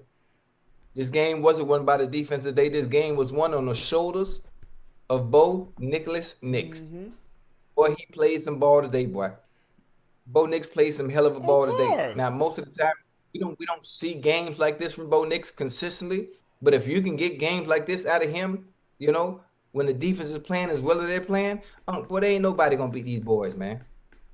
It ain't nobody gonna beat these boys if you can get Bo Nix playing at a high level like this, week in and week out. Ain't nobody beating you see that pick? And I can see that pick I can honestly say that. You see that pick? Huh? Oh yeah. Hey, I mean it's P2. What you expect? That's what he do. Baited him. That's what he do. They ain't nothing new. We expect that from him. So when that happens, now what we saw from Bo Nix tonight. Now we don't see this often. We don't see this often. So if we get a Bo Nix like. How many touchdowns Bo got? Bo got like 25 passing touchdowns. He up there. Hey, quiet ones. Quiet. Real quiet ones. Bo nice now, but today was different. How many interceptions? 23 and 9. It ain't bad. Yeah, no, it's not bad at all. Not bad at all. Goddamn 302, man. Bo was dealing, boy. Look, the defense got after Jordan Love. Jordan Love started off hot, but that pressure, VJ, the D coordinator Vance, who's gonna get some serious consideration for as a head coach, he gonna bring pressure. Yeah. He gonna trust that back end to hold up, and they're gonna come. He'll bring Singleton, who's a middle backer. Obviously, you got those guys. You got Cooper, you got Allen, you got Bonito. You got guys that can get after your quarterback, and he'll bring Hufanga occasionally. Ellis. Look, they can come from all over the place. They're good defensively. If they get that kind of production out of Bo, They're the least sacked team in the NFL. And what for Xavier McKinney, then we might have had more points because he was all over the field today. But we 12-2. 12-2. Yeah. Y'all good. I can't. Ain't nothing I can say. I can't even talk no trash. Ocho, Michael Parsons suffered a non-contract injury and believed to have torn an ACL in his left knee. In his first season with the Packers, Parsons has racked up 12.5 sacks through 14 games. He's never had fewer than 12 sacks in a season, and it came in 2024 when he only played 13 games while struggling with a sprained ankle. Ocho, how much of a blow to the for the Packers this is for Michael's injury this season? I mean, it's a huge blow. It's a huge blow because you understand the impact that Micah Parsons brings to that team. They're a defense that were very good, but obviously Michael Parsons elevates that defense and allowing them to do more in other areas because he's someone that you don't have to worry about. He's someone that offenses have to game plan for. Obviously, he had 12.5 sacks. He had those sacks for a reason. There's a reason why they paid him, and he was able to command the money that he did once he was able to get out of Dallas because of what he's able to do. And that's why you get your money. That's why you get your money. Yeah. I mean, him being down is a huge blow. Oh, it is. It's a huge blow. Obviously, other players are going to have to step up. Rashawn Gary. Rashawn Gary, Ocho, we talked about him. He had 7.5 sacks in the first 4 weeks of the season. He still has 7.5 sacks. Yeah. Yeah. It's different. Hey, it's different, boy. It's different. It's not as easy. It's about to get a lot more difficult because think about how many constant double and triple teams that Micah get. So he's working one-on-one a lot of times. Now, Lucas Van Ness, you need to step up, bro. You got to step up. Rashawn, you got to step up. It's hey, the funny thing is they out there trying to, huh? It ain't like they're not trying, but that's just how difficult it is to get sacks. That's just how difficult it is. So to see what Michael Parsons is doing consistently year in, year out, to see what goddamn Myles Garrett and TJ Watt and some of the Brian Burns, he's up there as well when it comes to sacks. It's so difficult to do it consistently, year in and year out, especially when they know you're coming. When they know you're coming, when they know you've already arrived and you're still able to consistently do it week in and week out, that's reserved for the special players. Special players. There's a reason they command the money they do. They make a difference no matter where they are. Man, I feel bad for Watson because I think he's special, but he just cannot stay healthy, Ocho. He cannot stay healthy. He just got some of the bad luck. I mean, because it looked like he might have dislocated his shoulder or broke his collarbone because he went down and then Pat Surtain intercepted and landed on top of it. Yeah. You know, he had hamstring issues. Remember, he tore his knee. It looked like he had fully recovered from the knee. He can fly. He got great hands. He can run routes. His only thing is he can't stay healthy. Yeah, that's. I think if I'm not mistaken, I think Christian Watson. I think he's a track guy too. And most of the time, track guys have issues with hamstring pulls. And obviously he recovered from that. He came back. He's been playing extremely well. And boom, here we go again. Now another injury. I'm hoping it's just maybe something that he can come back. Maybe he's off maybe 2-3 weeks, and he's able to push and get back if they're able to make the playoffs, which I think they should have a chance, if I'm not mistaken. Oh yeah, they got a chance, but they're gonna have to look. Yeah. Chicago is ahead of them, and Detroit is right there on their ass. Right. So they can't afford slip ups. Again, I just need to know what's going on with these 2-point conversions. I'm trying to figure out why would Sean Payton go for 2? Because if you kick the PAT and you kick the PAT, now they need 2 scores instead of 1 score. I'm trying to look. Coaches did just fine before analytics came into play. See, now analytics doesn't take into consideration momentum. Whatever happened to old gut feeling? Yeah. I think. Look, I'm not saying analytics doesn't have their place, Ocho, but I think coaches have become too reliant on analytics. Right. And they don't coach anymore. They looking at a play sheet. Well, they say if it's 4th and 4 or less, you should go for it. What about your gut? What about momentum? Or just understanding the game. Just understanding the game, having a feel for the game, understanding momentum. Momentum is going to shift at some point. Sometimes you want to go for the kill. Maybe he wanted to go for the kill. It wasn't no kill, Ocho, because here's the thing, Ocho, is that all you had to do is kick the PAT. Now, instead of, okay, you're going to make, because it doesn't make any sense. Okay, the score you score, you make it 27. If they have 23, if you kick the PAT, it's 28-23. If you score a touchdown, if you go for 2, so what? It's 29-23. If they score a touchdown and kick a PAT, they still got the lead. Yeah. I can see if you would go, if you want to say, Ocho, I want to go make it a 7-point game. But Right. there is nothing you can do because there's not a 3-point, 2-point play. That's what I don't get. And so now you miss it, you get a touch. So now guess what, Ocho? It's only a 1-possession game. They score a touchdown, get a 2-point conversion, they tied you. Whereas if you'd have kicked the PAT, guess what? They need 2 scores. I didn't get that. I don't get it. I didn't get it when it happened, and I don't care what any analytics person says. I don't get it. It doesn't make sense.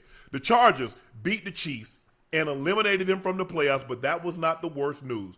Patrick Mahomes suffered season-ending torn ACL in his left knee in the closing minutes. Mahomes underwent an MRI after the game, and it was confirmed.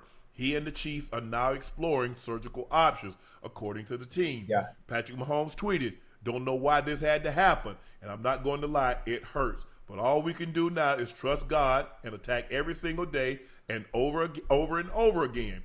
Thank you, Chiefs Kingdom, for always supporting me. For everyone who's reached out and sent prayers, I'll be back stronger than ever."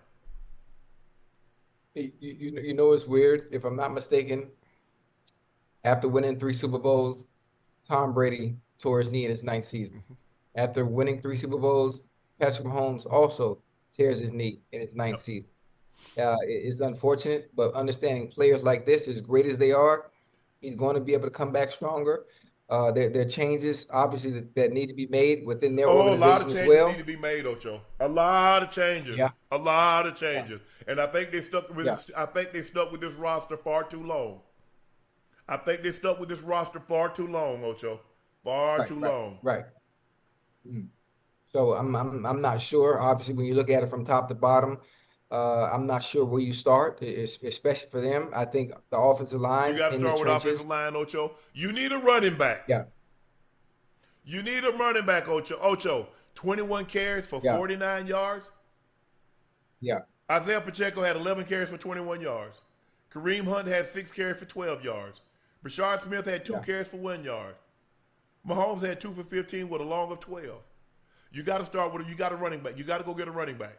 Far too long. Look, and see what happens is that when you have success doing with a hodgepodge and not having you say, oh, we can do. No, you can't. You can't. They're gonna have to, they need D-line that could go get the quarterback. Although they did a pretty good job today. Yeah. The coverage people, the safeties, they're not good. I mean, they give them a touchdown right before the half, Ocho.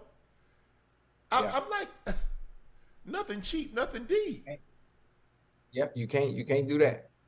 You can't do that. Mahomes hadn't been seeing the field. He's gotten Rashee Rice blown up like 3 times in 2 weeks. Yeah. Hey, that slant, that's you can't stare that slant down as much as you want to. He stared it down, and Rashee, you better come flat. You take your ass up the field if you want to, and that say Jefferson said, okay. I bet you don't have to tell him again, Ocho. What you want to bet? But that's also on the quarterback, because if you give the goddamn safety a beeline by catching the ball or the ball the ball snapping in your hands, and the first thing you do is you look at him right away. I mean, he reading that. He safety not even backpedaling. He ain't going nowhere. That's why it's a bang bang play. If you keep your eyes right there and force that safety, at least shuffle maybe 3 steps, it give that receiver time to catch, and protect himself. But if you don't, if you get the ball and you look right at him right away, well, hell, ain't no threat. I'm going straight. I'm going straight. And he led him on the shallow. I mean, he got him blasted last week on like a shallow. He got him blasted again. I mean, he's not. Look, he's still Patrick Mahomes. He has an impressive resume, but based on the last couple of years, he's not the best quarterback. He has the most impressive resume. Because I don't let your resume like, oh, no matter what happens. No, I'm not so sure. That guy up in Buffalo isn't the best quarterback currently going. Yeah. Well, I mean, I think we can throw Drake May in that conversation too. All I know is he was down 21-0 to Drake May's team in Drake May's building, and he went five straight possessions with touchdowns. Yeah. I think even though with today's loss, that doesn't take away from the resume Drake. Oh no. But I didn't think Drake May was the MVP. Matthew Stafford is the MVP. MVP. Oh Matthew, yeah. That's not. Don't count that 17 up in Buffalo. He playing his ass off. No. Yeah, absolutely. And you know what else? I wouldn't be surprised. I wouldn't be surprised if this is Buffalo's year. Well, look, I wouldn't be surprised. You got your kryptonite out the way. Somebody already did you a favor. Hold on, 3 of them almost out the way. You don't have to deal with Pat Mahomes. I'm not sure what the Ravens are going to do. You know, I mean, no disrespect to them. You might not have to deal with Lamar. And Joe and company, they out the door. Look, I'm gonna tell you this: if Buffalo don't get there this year, based on what Sean McDermott ain't coming back, it ain't gonna get any easier. Yeah, this is their year. No Burrow, I mean, no Mahomes, and possibly no Lamar. Now he's beaten Lamar in the postseason. Yes.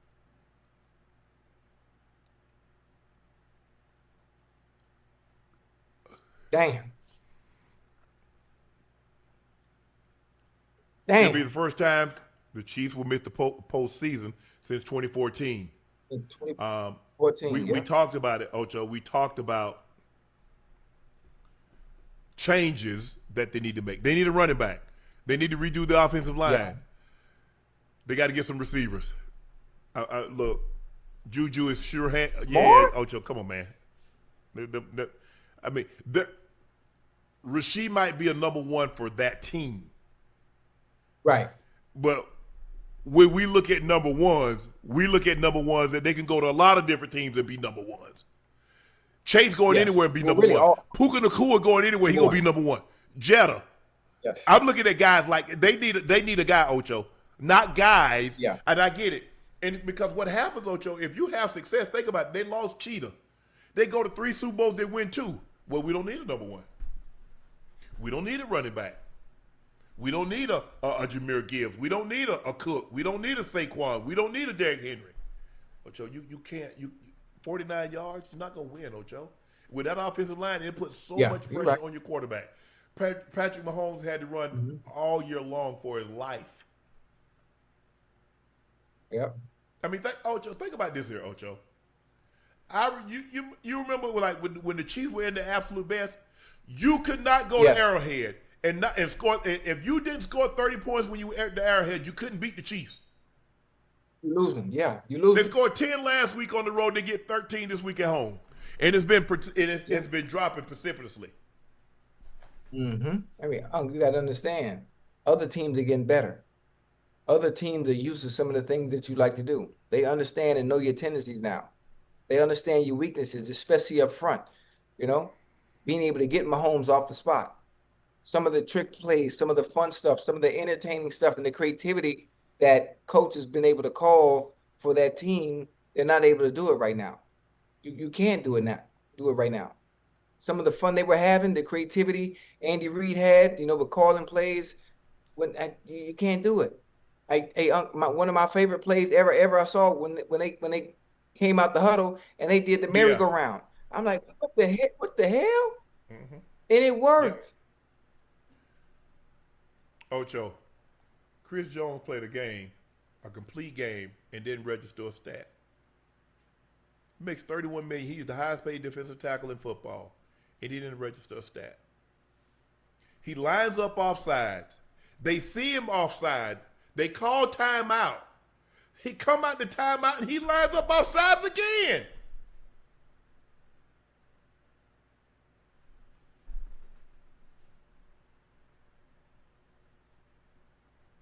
The safeties aren't very good. Corners are just so-so. Even Trent McDuffie has taken a step back this year, Ocho. You watched him.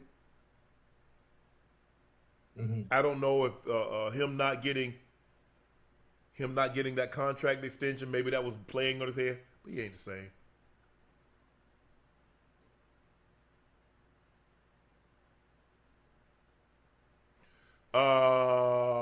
Following the Chiefs' elimination from the NFL playoffs will not include Tom Brady, Peyton Manning, or Patrick Mahomes for the first time since 1998. Damn. Hey, them boy, hey. Greatness. Even greatness has a setback. Chris Jones had no clue today was an elimination game for the Chiefs until reporters told him post-game presser, we still have a fighting chance. Oh, we're out of the playoffs? Yep. Y'all done. Tony Jefferson was ejected from the Chiefs game after helmet-to-helmet hit on Tyquan Thornton. Many question the ejection on social media. Ocho, do you think it was the right call? Hey, that's listen. They handicap defenders so much. They've handicapped players on defense so much. We don't know what's the right call and what's not. This is still the game of football at the end of the day. It's still the game. It's a barbaric sport. It's a dangerous sport, huh? It just is. And there's no way to protect players offensively when defenders only have one thing to do. There's only you can't change the way you tackle. You can't change the speed of the game. I mean, there's nothing you can do. So defenders, their hands are tied behind the back. What do you want them to do? It's like you have to come up, play two-hand touch. So your job as a defender is to dislodge the ball from the player. Separate man from ball. That's his job. That's his job. It always has been. There's nothing they can do. They've handicapped the game already so much for defenders where a lot of catches, a lot of touchdowns are happening because players are becoming gun shy, not willing to take those hits. You're right.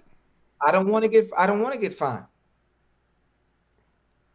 They taking bad angles. They going low, hitting players in their knees, causing injuries. You know, it's just I don't know what to do. I don't know what to say.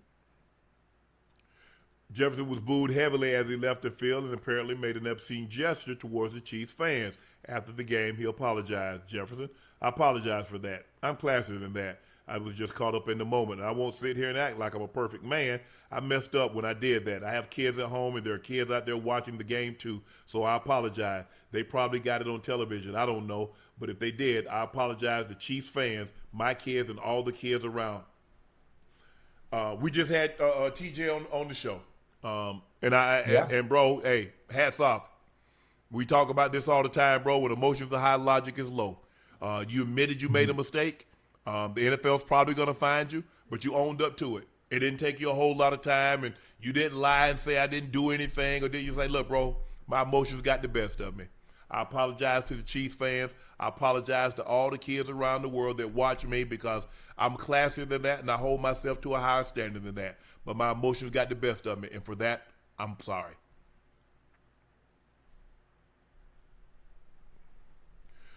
Ocho, the Bills came back to beat the Patriots 35-31. Josh Allen engineered some wild comebacks this season. Down 40-26 in the fourth quarter, they win 40-41. Down 28-18 in the fourth quarter to the Bengals, they win 39-34. Down 21 to the Patriots, they win 35-31. The 21-point comeback is tied for the third largest in franchise history, including playoffs, and was the biggest blown lead by the Patriots at Gillette Stadium at home since November 12th, 1978, versus the Oilers when they blew a 23-point lead. It was also the largest blown lead in NFL history by a team that entered the game at least 9 games over 500. In Sunday's game, those teams were 161-0 when leading by 20-plus points. Josh Allen was 19 of 28, 193, 3 touchdowns. James Cook had another outstanding day, 22 rushes, 107 yards, and 2 touchdowns. They had 37 rushes, 168 yards, 2 touchdowns. James Cook might be leading the league in rushing now because he was close. He was close behind Jonathan Taylor. Shedeur had 5 for 65. Dawson Knox had 3 for 37, 2 touchdowns. Dalton Kincaid had 3 for 34. But it was the defense balled out. Matt Milano had 10 tackles, 2 sacks. Greg Rousseau had a sack. I don't know where it got away from him at Ocho. Travion Henderson was running crazy. 14 for a buck 48. Ramondre Stevenson had 6 for 50. They had 25 rushes for 246 yards and 4 touchdowns. The quarterback ran. Yeah. He had 4 carries for 43 yards and 2 touchdowns. I don't know where it got away from him. I really don't. Shit, I could tell you where it got away from him, Matt. Josh Allen.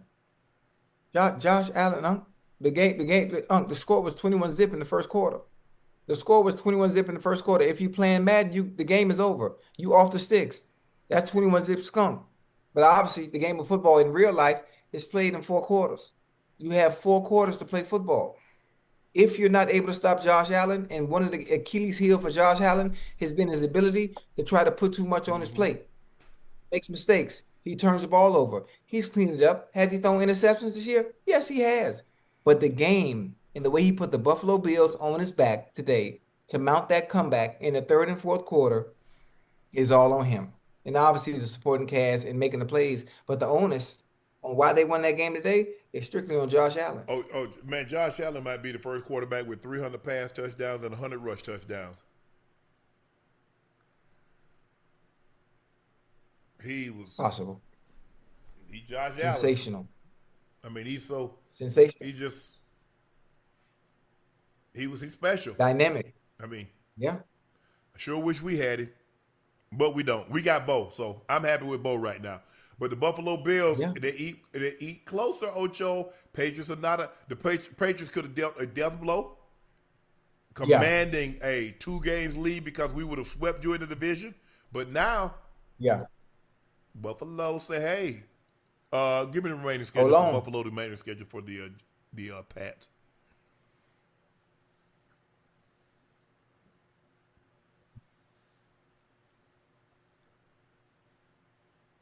And both of them doing good, man. New England 11-3, Buffalo 10-4. It's just like that in the AFC West. Because the Chargers, I think the Chargers got 10 wins. The Broncos got 12. Yeah.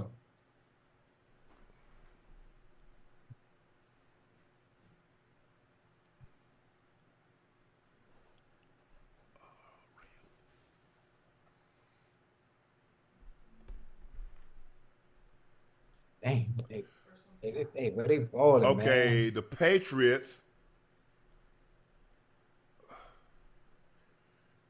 Okay, the Patriots have at Ravens, at Jets, Dolphins at home. The Bills have at Browns, Eagles at home, Jets at home.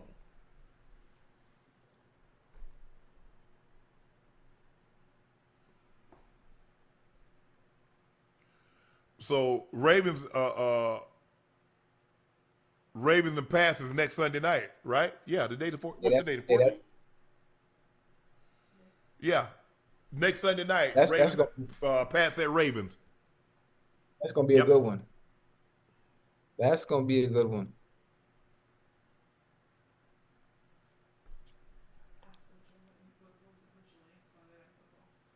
Ocho, guess what the original Sunday Night Football game was? What was it? It ain't y'all now. Who was it? Bengals, Dolphins. Oh. You remember? I know you don't remember this song. Michelle Indigo-Cello had a song say, "Boyfriend, yeah, I had your boyfriend. You say that's funny. You say I'm out of line. That's funny." He said I can call him up anytime. Say I'm wrong. You say I ain't right. If that's the boyfriend, he wasn't last night. Ocho, Y'all was supposed to be on Sunday Night Football. Oh, so they took us off? What you think? Who you think want to see them? Hey, that's tough. That's tough. That's tough. But listen, both teams are worthy, though. Both teams are worthy. Y'all not. The world No. That lets you know y'all not worthy. We're not talking about the team. Clearly, the Bills, the Patriots and the Ravens are worthy. You're not worthy. Right. That's what I just said. And it's only we're not worthy because we're not in the playoffs. Whoa. See, I don't see you get all caught up in the why, the reason. It's inconsequential to me. You're not worthy. So just say that. Say it with me. We're not worthy. Okay. We're not worthy. Thank you. We're not worthy. But let's not forget why we're not worthy. It don't matter why. We're not going to the playoffs. We're not winning right now, and we're just not. The better game for the viewing pleasures is the Ravens and the Patriots, and that's okay. I'm okay with that. Y'all gonna win? Whoa! Why I'm just asking the question. Don't you got a team? I just want to know how you. Yeah. Are you gonna win? How do you feel about it? Yeah, we play the Dolphins. We play the Dolphins coming up. What? I mean, Jamar might go for 300. Wow! You taking Jamar with your guppies? The team that you was born. Hold on, whoa. The team that you was born. That's in your blood. I said he might go for 300. I'm saying who you taking? Oh, in that game, I mean, it's split down the middle. I'm on the fence. Devon A-Chain might run for 200. What you think? I don't know. I don't worry about. I mean, them peasants teams. I don't worry about those teams. Hey, listen, I know. I'm going to the game. I don't even know if your two teams combined got the Broncos record. What's the Dolphins record? I think they won what, 4, maybe 5. And y'all ain't won but like 4 or 5. So y'all might need to play some more, and maybe y'all can catch up with us. As a matter of fact, just play each other. Who's 6-7? The Dolphins. The Dolphins 6-7. What's the Bengals? Oh man, y'all ain't got but 10 wins between the two of y'all. Yeah, so we 5. Okay. What you mean we 5? 5 and 8. We 5. No, you're not. We 5 and 8. You got 4 wins. 4? 4, not 4. 4. That's it? F-O. 4. Ooh, that's tough, man. That's tough. I never would have thought that. I never would have thought before the season started. It's the Bengals. Nicknamed the Bungles. Hey, are you feeling good about yourself, boy? What you think? Y'all cheap. Y'all wouldn't even clear the seat. People had to sit on ice and snow. You cheap asses. They cleaned it off. No, they didn't. The NFL gonna have us in a little chart with y'all after we charge y'all $250,000. That's tough, man. I can't believe they moved the game. Easy Peasley wins. 4. Hey, I can't believe they moved the game, huh? I was taking my kids. You still can take them. You're just not gonna be on TV. Not on national Sunday night TV. That is. You can still take them. What that mean? That mean the game at 1 o'clock now? Yeah. That's crazy how they do that. It ain't. That's fine. And listen, me and the kids, we gonna enjoy. We gonna enjoy that game. I don't know why. You come out better take them to a worm fight. A worm fight. I heard the night crawlers taking on the Louisiana Pinks. Hey, you feeling good? You feeling good? I feel better than you. The team's winning. I feel better than you. You kicking a man while he's down. Don't do that. Kicking a man while he's down. No sportsmanship. Okay. Just let me ease on up out of here, Ocho. I love it when a plan come together.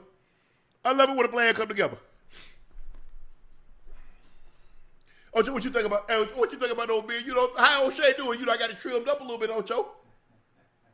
Oh yeah, are you growing it out? Yeah, you know, a little see something, you know. I like it. I like it. Hey, listen, it's a new man, new look going into 26. 2026. That's a good thing. That's a good thing. Can I get my money, Ocho? Since I'm going to 26. Yeah. I'm giving it to you hey, hold up, man. Listen. I told you Christmas. Hold on. It's Christmas. It's already Christmas. Hell, I got gifts to buy. Birthday's coming. Hey, Hold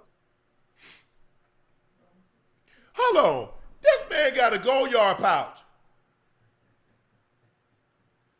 this is what I carry my cigars in, I got your money right here. Got your money right here. And matter of fact, I'm gonna give you interest too. Hold on. Oh my goodness. Hey, here. Hey, Yeah, I see you. I'm looking at you. I got the 1, 2. I don't need you to count it. I need you to. I'm gonna count your money right here.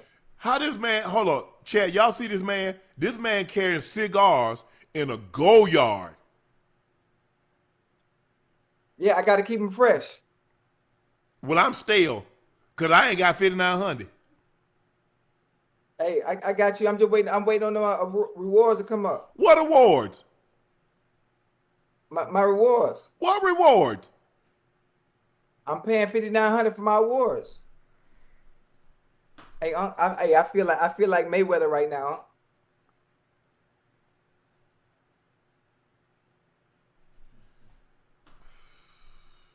That's 5,000 right there, and I'm gonna take 900. I'm gonna take 900 out of here. Matter of fact, I'm gonna make a clean 6,000. I sure appreciate it, Ocho. Yeah, I got you. I told you Christmas. I want to make sure. Listen. I'm in the spirit of giving. I'm in the spirit of giving. And the one thing about it,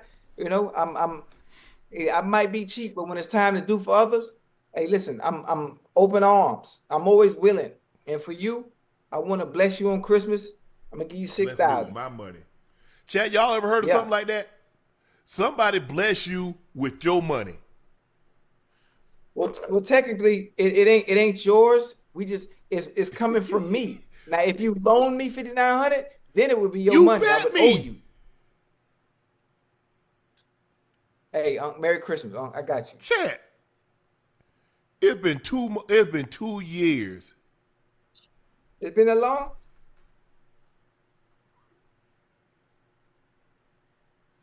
You ever tried these Tic Tacs? No, why? What's so special about them? When I smoke, it's like I never had a cigar in my mouth. Keep you fresh. Hey, they really flexed our game up out of the night game. Yep. And that ruined everything, man. It didn't ruin nothing for me.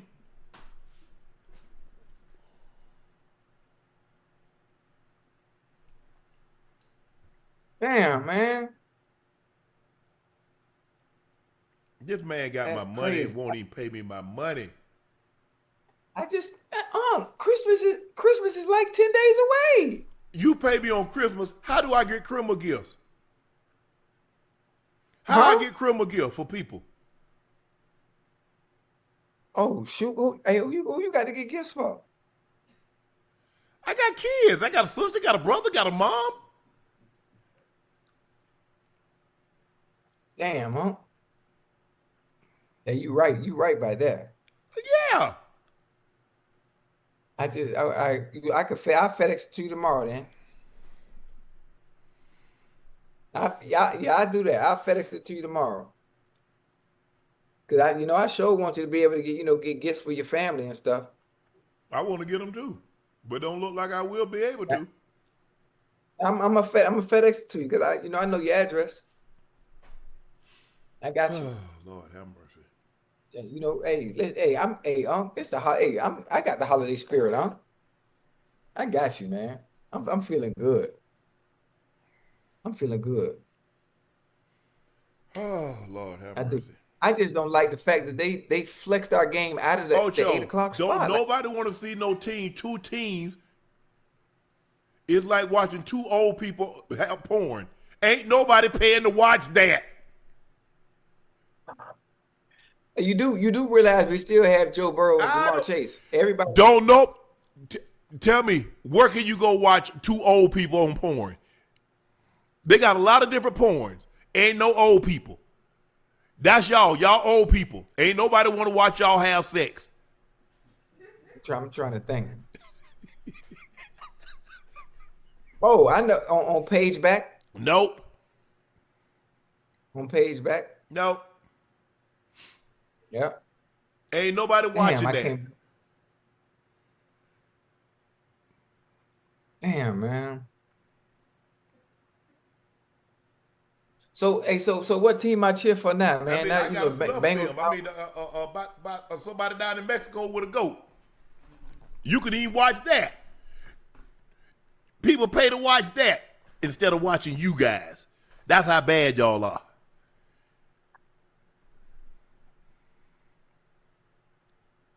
Yeah, embarrassing. Yeah, you should be embarrassed. I am. Hey, we laid a donut. Yeah. And you know, I wonder did they make that decision to flex our game out of it after today's loss? No, that was before. Because they knew you were going to lose. It was before. That's crazy. That's crazy. It's all good. We got next year. Devontae Adams did not return to Sunday's game after playoff clinching 41-34 win over the Lions after suffering a non-contact hamstring injury. And his status for Thursday night showdown against the Seahawks is in doubt. McVay said Adams was optimistic about the injury, so we'll see what that means. I can't imagine that's good for Thursday with just short amount of time, but certainly wouldn't rule him out quite yet. But it didn't look good. Oh, no. Puka Nacua also briefly left the game, Ocho, what was later announced as cramps. Puka Nacua went crazy. 9 catches, $189. Kobe Parkinson, 5 for 75, 2 touches. Devontae, 4 for 71. And they ran the ball 29 times for $159. Kyrie Williams, 15 carries, 78 yards, 2 tubs. Blake Corum, 11 carries, 71 yards, 1 tub. Matthew Stafford was sensational. 24 of 38, 368, 2 touchdowns, 1 INT. Matthew Stafford, he creeping up that lead. He creeping up there. How many touchdowns do you have now passing? It should be 37. 38. You got 38? 37. I think I'm right. How many picks? What is it? 6? Ocho, 37 and 5. Woo. So he gonna be over 4,000 yards passing. He gonna win the MVP.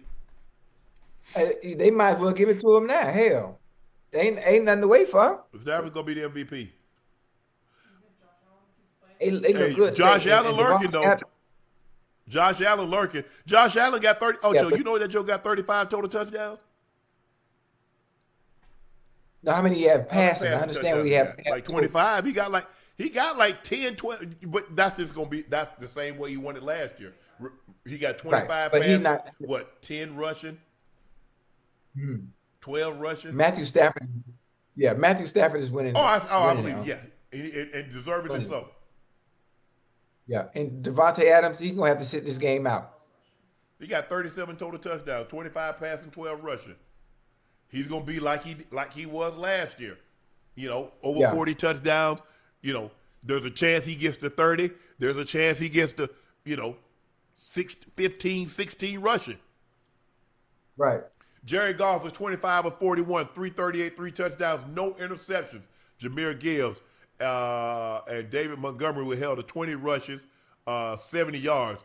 Amon-Ra St. Brown had himself a day today. 13 catches, $164, 2 touchdowns. Jamison Williams, 7 for $134, 1 touchdown. But it was not enough because the Rams offense got going, Ocho, and there was no slowing them down. Hey, well, they was dealing, boy. Yeah. Well, Stafford was dealing. That goddamn Puka Nacua is so nice, huh? Hey, Puka Nacua is so nice, he can do just about everything. It don't matter. They put him in inside, they put him in motion, they put him outside. He doing just about any and everything. And he's bigger than you think. You think because he in the slot. Yeah, He bigger than you think. big boy He now. is. And listen, and one man is rarely And bringing I him love the down. way he plays through contact, Ocho. Yeah, High point the ball, run after the catch, can play through contact. You can put him inside, you can put him outside, shallow cross. I mean, hey, he can run outside routes, he can run inside routes, overs, unders, jailbreak, smoke screen, bubble screen, jailbreak, whatever you want to call them. He can do it. everything, everything. Yeah, Devontae Adams too. When I saw him pull Yeah. up like that, he pulled up like a track Yeah. runner does when they run in the 100, and they pull something. Oh, you heard Oh, him yeah, for for real. sure. You heard him for real. So he's definitely not going to be playing in this game Saturday because that's too fast for whatever grade it may be. Grade three is the Yep. worst, right? I think that he might be between maybe grade 2. I'm gonna say 1.5, grade 1.5. Definitely Well, if not he 3 grade because if 3, it's he 3, done. oh yeah, He absolutely. done for the year if it's grade 3. Because that means there's a chance he pulled that off the bone. Yeah. So that's why I say maybe grade 1.5. I don't even know if that's a thing, but it's nowhere near a 3. But I know he won't be able to play in this game. If anything, for him, I would shut it down. I would shut it down and make sure I'm ready come playoff time. Make sure I'm ready come playoff time. See it? There's nothing else for him to prove. This far going into the season, you've done. You showed what you can do. We know what you can do. You're still the Devontae Adams of old when the opportunities present themselves. You ain't got nothing else. You ain't got nothing else to prove. Hey, did he sign it 1 year I there? think he signed a 2-year. Okay. Hey, boy, The Seattle Seahawks nice. ruined the return of 44-year-old Phillip Rivers. Jason Myers kicked the franchise record 6 field goals, including one of 56 yards with 29 seconds left as the Seahawks outlasted 44-year-old quarterback Phillip Rivers and the Colts 18-16 without scoring a touchdown. Myers converted 24 of his last field goal attempts with his only miss, a 61-yard try on November 16th, and he leads the NFL with a career best 154 points. He also converted from 47, 52, 46, 32, and 30. The Seahawks needed every one of those points. Rivers, who hadn't thrown a pass in the NFL in over 5 years, Seattle extended its winning streak to 4 games.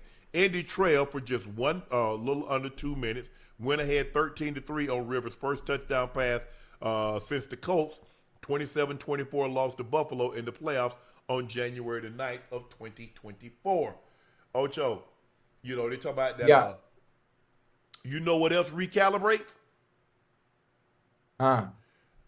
Medical insurance. He get 5 more years.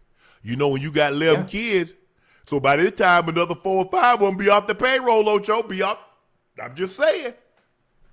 Yeah, you're right. No, but no, seriously. Look, I thought he played. I thought Phillip Rivers didn't play bad, considering Ocho the man ain't really had no serious. He was 18 of 27, 120. Nothing. They weren't trying to push the ball down the field, Ocho. They couldn't hold up against that. But Jonathan Taylor ran the ball for 25 times for 87 yards. Amir Abdullah had 4 for 15.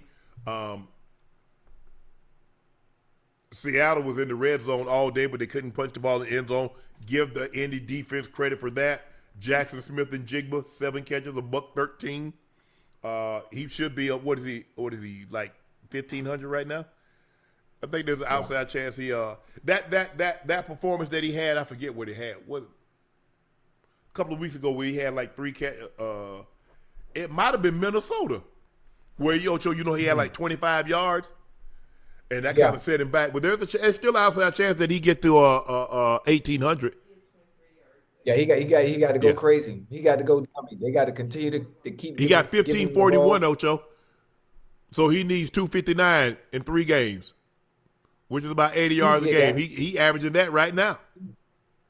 Yeah, he could definitely get that. Oh, as a matter of fact, he averaging over 100 yards a game. So he got 1531. Yeah. They played 14 games. So, yeah. Yeah, he definitely got a chance to get that because they put him in position to be able to get him the ball. They have plays specifically designed just to get him he's open. He's so smooth with it. Oh, man. Yeah. That joke is smooth, man. Nice. He should be a unanimous first team All Pro. You know that he should be a first team unanimous All Pro. Obviously, Myles Garrett should be a first team All Pro. Yes. I'm trying to think who else. Oh, McBride, the tight end from Arizona. Oh man, he nice. He cooking. He cooking. Nice. How many catches McBride got from Arizona? He cooking. He had 2 more today, Ocho. Mm-hmm. McBride is the real deal. He got 105 catches. Ocho, he got 105 catches right now. He leading the league. Have we ever had a tight end lead the league in catches? I don't think so, Ocho. I don't think Zach Ertz led the league when he had it. I don't think Witten when he had I think Ertz got the record. He gonna get that record. Oh, that's crazy. I'm still. And catches or touchdowns? Shock. Did he? Wow. Gronk did. How many Gronk have? Okay.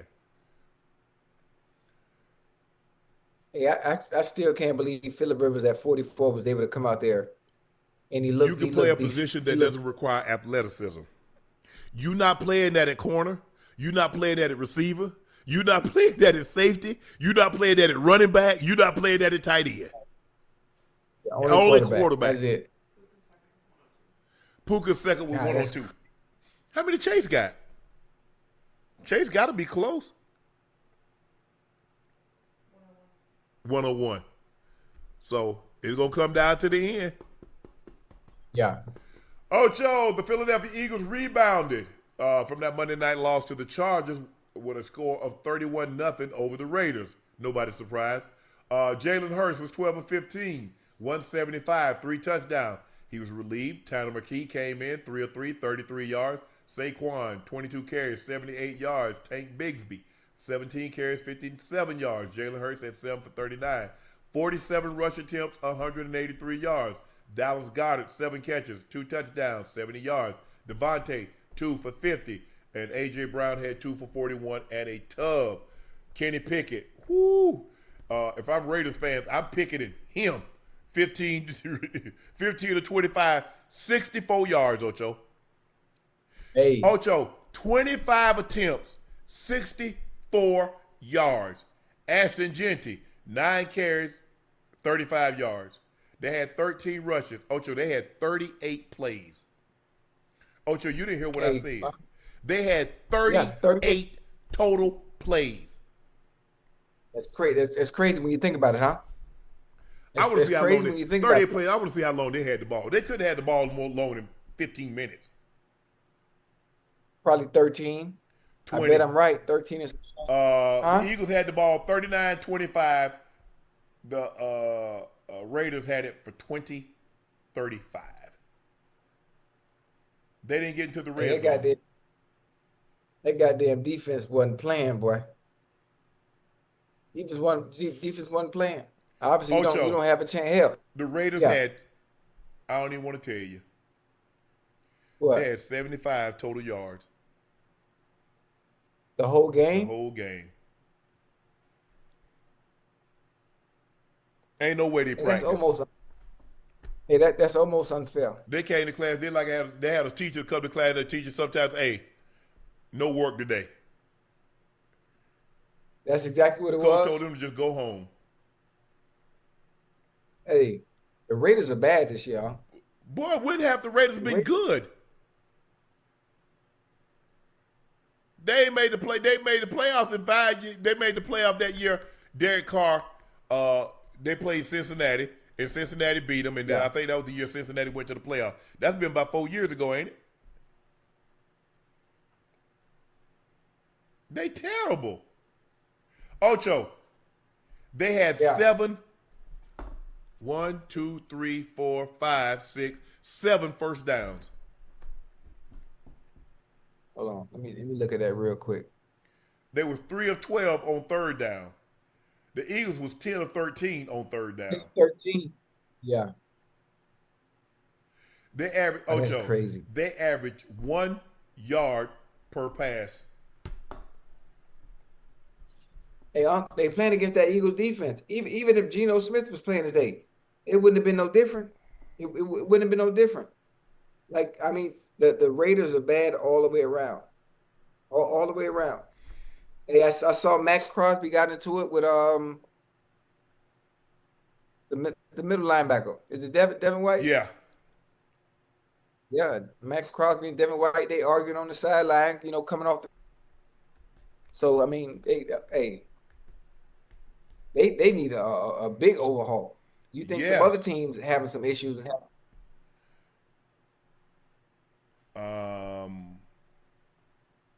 They bad. They terrible. Ocho, Trevor Lawrence accounted for 6 touchdowns, including a career-high 5 passing touchdowns, as the Jags overwhelmed the Jets from start to finish, 48-20, extending their winning streak to 5 games. Lawrence completed 20 of 32, 330, and didn't have a turnover for the 3rd consecutive game. His passer rating was a career-high 136.7, the best in his 5-year career. Lawrence said after the game, definitely that is as confident as I felt. Just feeling in our locker room and our team and our offense, it's been fun. But we've got to continue to build on that and not get complacent. There's still a lot ahead of us. Trevor Lawrence had a good day. He had a good day. 330, 5 TDs. But again, you throw caution to the wind because you are playing the Jets. You're playing another team similar. If you play the Jets, you play the Raiders, you have a great outing. There's a reason why you had such a great outing. There's a reason why you looked the way you did. I think if I'm not mistaken, the Jaguars are quiet 10-4, huh? They are. I think, right? Yeah, they're quiet 10-4. I think they're gonna be all right if they're going to continue to win or make a run in the playoffs. Trevor Lawrence is going to have to keep playing like this. And I'm not talking about against the Jets, against those opponents that are equal or to better than you. Mm-hmm. So to me, this is not a good test for them. It's great for team morale and momentum going into next week. I'm not sure who they're playing. But, I mean, listen, you're playing the Jets, but we need to see performances like today and what you did today against some of the better teams where it's difficult. Well, I'm going to use them to get my confidence up. Hey. Hey, it looks like teams are getting their confidence up on 4 teams. If you play Arizona, and they're gonna fight back, especially offensively. If you play the Jets, if you play the Raiders, and right now my Bengals. Guess who the Jags got next week? Who?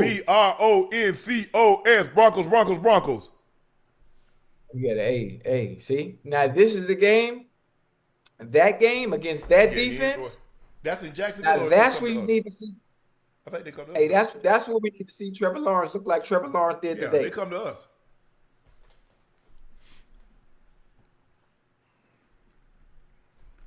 Turn them loose.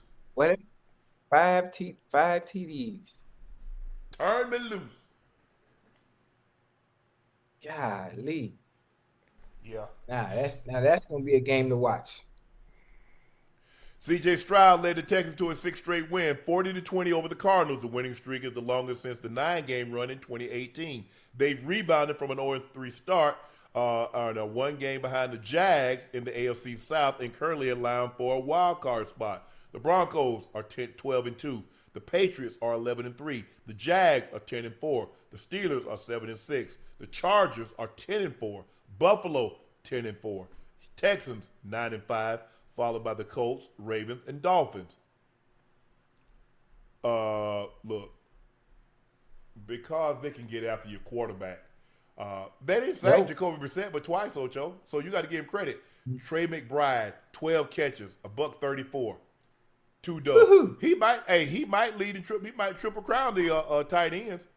Well, he already got catches and yards. He almost over. Is he over 1,000 yet? He got to be close. Got to be. How many TDs does he have? C.J. Stroud was 22 of 29, 260, 3 touchdowns, no interceptions. They ran the ball 33 times, Ocho, for $143. Nico Collins, 3 for 85, 2 touchdowns. Dalton Schultz had 8 for 76 and a touchdown. Ogunbowale had 3 for 32. Cade Stover, so forth and so on. But Jacoby Brissett was 20 of 40, 249, 3 touchdowns, only 1 interception. Trey McBride was 12 for 134 and 2 touchdowns. And Michael Wilson again, Ocho, 5 for 54 and another touchdown. He has 1,000? Wow. Ocho, you already got 1,071 and 10 tubs. Woo. Wait, that might be a triple crown running for tight ends right there, huh? I mean, look, I mean, what would be very impressive? Well, he can get the triple crown because anybody got that many touchdowns in the AFC? Yeah. Hell no. What you call him got 14, but he in the NFC. Devontae. I don't think yeah, just the AFC. Yeah.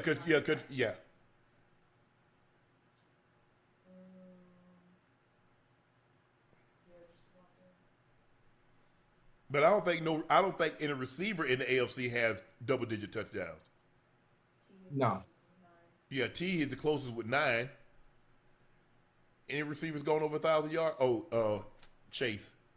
Chase probably over 1,000. He is. I think Chase is 4th right now. I think he has 1,000. Oh yeah, I forgot. He in the AFC. He in the NFC. He ain't gonna get no triple crown. Cause what you call him got 14. I thought he was in the AFC. I don't know what I was thinking. Devontae. Yeah. I don't know. I don't know why I was thinking all of a sudden Arizona in the AFC. Look, you guys. I mean, they got some weapons. I mean, when they get Marvin Harrison Jr. back, McBride, Right. Williams, you got Wilson. You got some skill position players. And Jacoby gonna throw it now. Throw it. But then, obviously they're gonna look to go get to improve, upgrade that position. I don't know if it's going to be in the draft. I don't know anybody that's available. I don't think anybody that can be available can do any more than what Jacoby's doing. I don't see anybody that's somebody's backup that's not under contract that can come and do any better than what he's doing currently. But we'll see. I mean, maybe they go in the draft and get a quarterback, Ocho. C.J. Stroud, we talked about that. Broncos, we talked about that. The Commanders beat the Giants 29-21 to end their losing streak at 8 games. The Commanders had to hold on at the end. They was up by 14, and then all of a sudden, turnover here, a turnover there, and all of a sudden, you're back in the game. You get back in the ball game.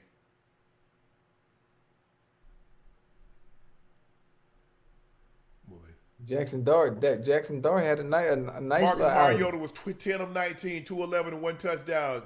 Ja'Cory Krosky Merritt at 18 for 96. They ran the ball 37 times for $145.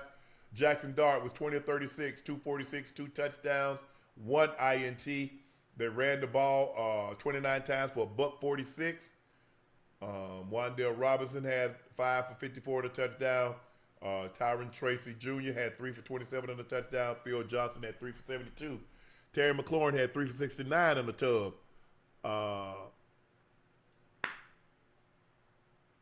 That's all I got for you, Ocho. Whitten Miller. Abdul Carter got another. I think that's 2 sacks for him on the season. How many sacks does Abdul Carter got now on the season? Von Miller got a sack down. Von probably got about 5 or 6 sacks. Man, I feel bad for B. Wags because anytime they put him in pass coverage, Ocho. Yeah, I mean, that's not fair. That's not what he do. That's not his strength. If anything, that would be his weakness.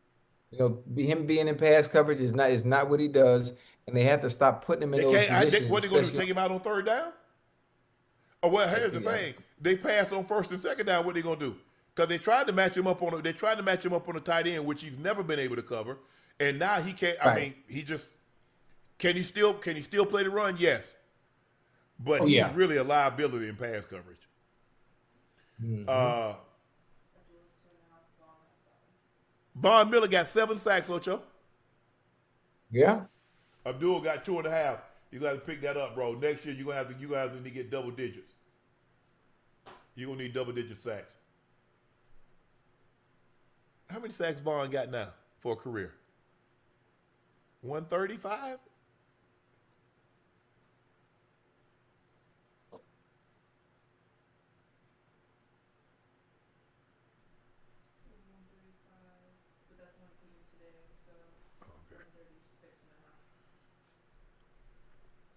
Brock Purdy, 49.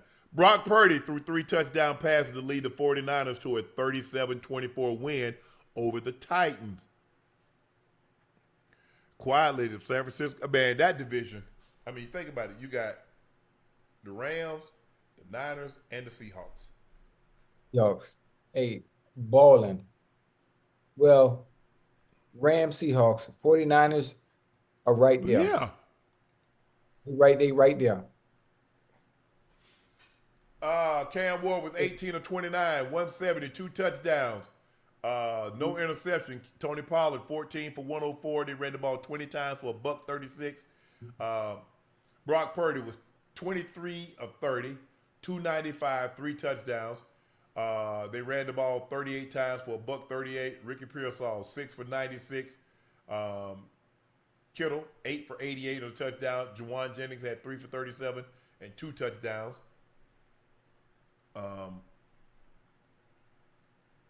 Jeffrey Simmons had a sack and a touchdown. Man, Simmons caught a touchdown, but he caught it like he was a tight end, like he caught the ball before. Hey, Jeffrey Simmons might be one of those players, Unc. You know, when they was little, they was in high school, they were small, yeah, they played tight end or something. Yep. And then got big out of lifted nowhere. and ate himself into a D lineman. He tackle, yeah. And he naturally catches the ball like it's he caught it like he's done it before. He ain't tried to, and look how he got open. He ran to the flat and just uncovered. He stopped planting and shifted and uncovered. Hey, that's a lineman dream too. I heard Trent Williams talking about him also. His dream is to be able to catch a touchdown. I wouldn't be surprised if before the season ends, they put Trent Williams in a position where he can get that little dream touchdown. Tyler Shook led 2 Saints scoring drives in the final 5 minutes, and the second capped by 47-yard Charlie Smith or Smythe field goal in the final seconds. New Orleans pulled out a 2017 comeback victory over Carolina. Carolina tore it around. They tore it. They bull jived around and let New Orleans hang around, and that's what you get. They should have put them away because I think they were up like 17-7 at one point in time.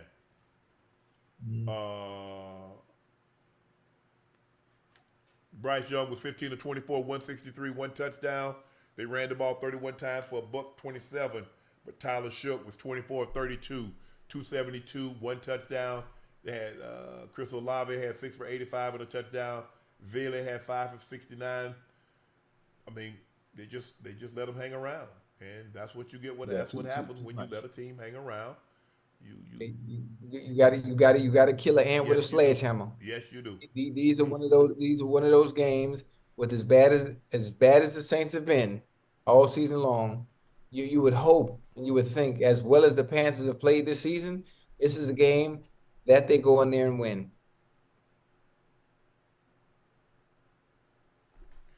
Now it's time for our final segment of the evening. Now it's time for Q and A. I can't believe they moved that game, man. Must love Cash 69. Shannon Chins is giving seat. That's funny you ask. Let me find out you need some beard growth syrup or something. Nightcap show in San Francisco. That? Some who syrup? Some beard growth serum.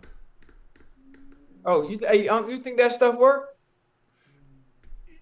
What she's talking about don't come in a bottle. Okay. Yeah. Okay. What she talking about comes in a box. Don't let that go over your head, Ocho. Okay, I got you. Yeah, it went over my head. I'll probably get it. Yeah. You give that. Oh, okay. That's what he meant. Okay. Right. Yeah. I'm your leader. Shedeur excuses incoming. No excuse. He didn't play well. He didn't play well. I could have sworn we said that, didn't we? He didn't play well.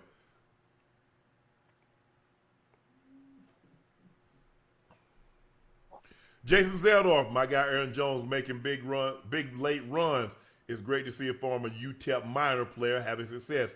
He's always good games against the Cowgirls. Yes, he always does. When he was a Packer, he was a Cowboy killer. He said his goal was to always play for the Cowboys, and they didn't draft him, and when he was a free agent, they didn't send for him. So every chance he gets, he tries to punish them. And 23-66, we want all the smoke in Denver. Bo Nix outplayed the hottest quarterback in the league, Tristan Watson. Get that boy bail money. PS2 sent that boy to the Pelican Bay. Look, you have a tough, tough night dealing with Pat. Even Riley Moss got a pick today, Ocho. You see that? Yeah, he did. Yeah, he did. Dr. Frankie L. Bellamy. You keep growing that beard, the lady's gonna say, "Boy, you look better than a two-piece side of fried rice." Just joking. I hope y'all are well. Thanks, Doc. I'm doing well. I'm gonna go. I gotta go at least. When was last Saturday? What was the 6th? I gotta go at least to December 7th. I mean, damn, January 7th. I don't know why I keep saying December 7th. I gotta go. That'll be a month. Yeah. So I'm gonna let it see. January 7th. I'm gonna see what it looks like January 7th. There you go. There you go. But I could be. Hey, but listen, Ocho, I could be talking into keeping it. Okay. I could be talking into keeping it now. Hey, listen. If you keep yours, I'm gonna go get the unit. Nah, you laugh. I'm serious. I promise you, if you keep yours, I'm gonna get a unit. I'm gonna have a barber put it on.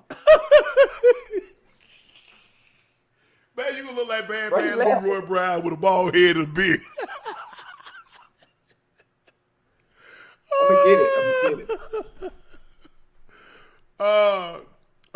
SBTEL X04.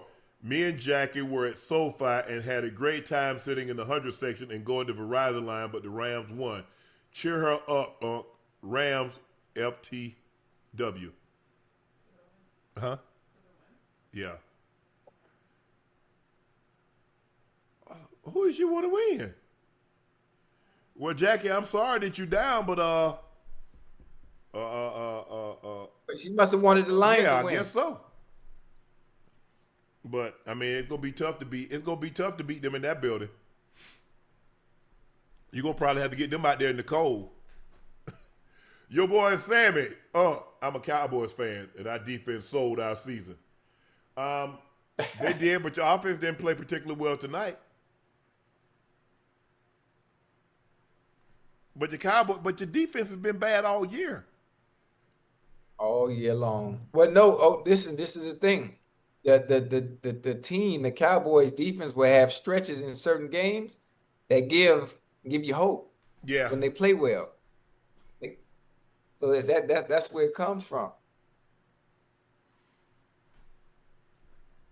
Joe Black, 92-40 between the Chiefs, Bengals, and Cowboys. Which team do y'all think are in better position to turn the team around going forward? I would say the Chiefs for the simple fact I trust Andy Reid and Brett Veach.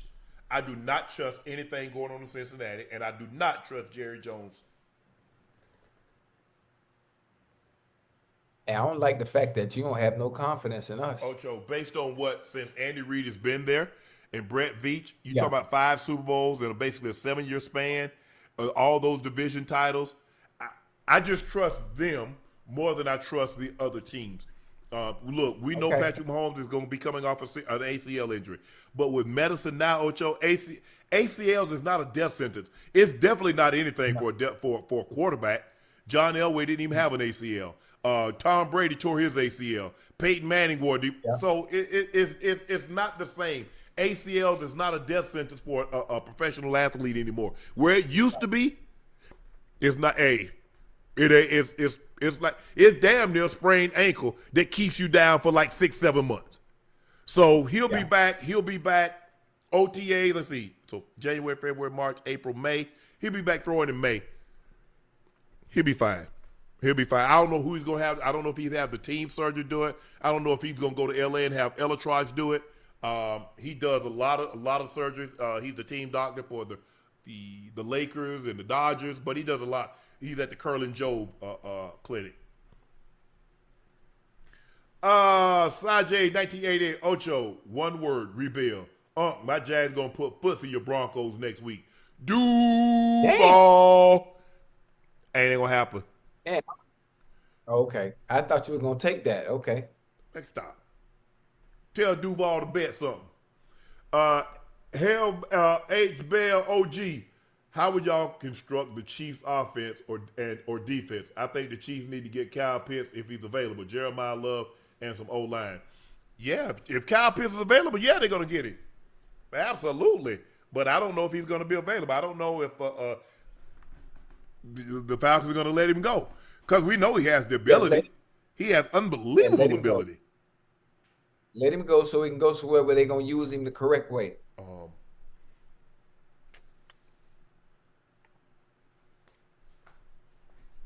They need offensive line help bad. I mean, but think about it.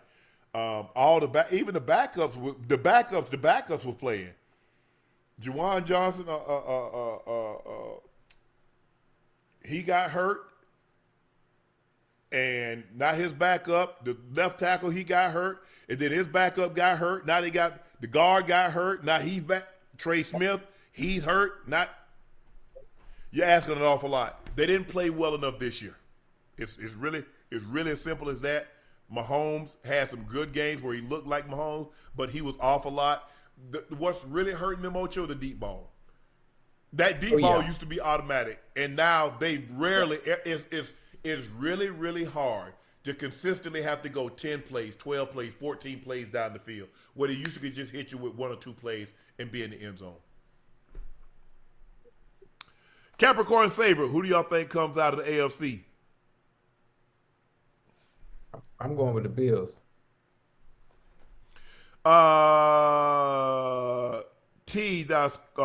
Scar Watch Detail Service. Chad, I thought you was growing out your beard also. Does talent beat hard work? No.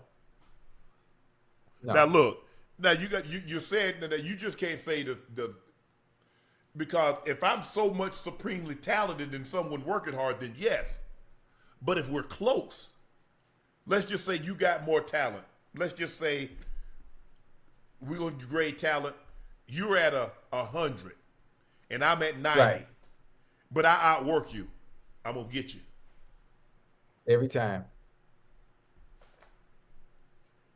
Capricorn Saver, Unc Ocho, stay blessed. Man, can I get a shout out for my boy Mark Armstead? Yep, Mark Armstead, your boy want to shout you out. I don't know what you did special today, but whatever you did, keep doing it because Capricorn, I don't know what his real name is, but he wanted to shout you out, let you know he was thinking about you. Darkborn, Ocho, I'm sure if you gave Unc his 5,900, he'd let you say foot and ball this week. Nope, he can't say foot or ball, playoffs. As a matter of fact, don't even say NFL. It's all good. Say the conglomerate. It's all good. Where a bunch of 32 teams up under. Ron Unruly, don't count us out just yet. Go Cowboys. Yeah, and take them sorry-ass Bengals with you. It's all good. Hey, laugh now. Y'all gonna be crying later. Micho, whatever y'all do. Man, they got all these crazy names. Man, STF, the line trash, 12 good. Who 12? Oh. Yeah, we know that. We mentioned that. Only one starter that started this season was in there today. Yes, we mentioned that. Even that being said, Shedeur didn't play well. So two things can be true. The offensive line wasn't good, and Shedeur didn't play well. They don't have to be mutually exclusive.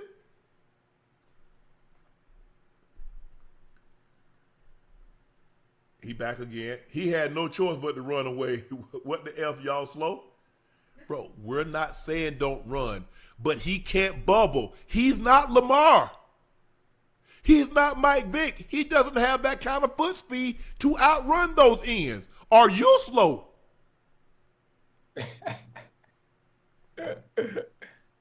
Man, let me find out you just got S's and U's on your report card.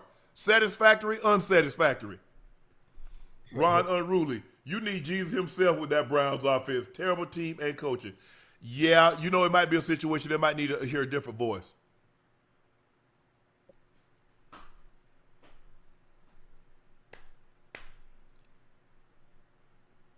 And that's okay too. But they look, they're devoid of talent now. It's not like they're just oozing with talent on the offensive side of the football, Ocho. They're not. I think everybody can see that. H. Bell OG, between the Raiders, Bengals, and Chiefs, I don't know whose O-line is worse. Yeah, you're right about that. Maybe I can find 5 good players if I were to combine the lines. I don't know. I don't know if there's anybody on the Raiders or Bengals offensive line I really want, but I don't want nobody from the Chiefs either. Always J Twist. Shedeur and Stefanski cannot coexist. One has to go. Can't say that you're wrong. Bryce G5W. Unc, my dog is sick.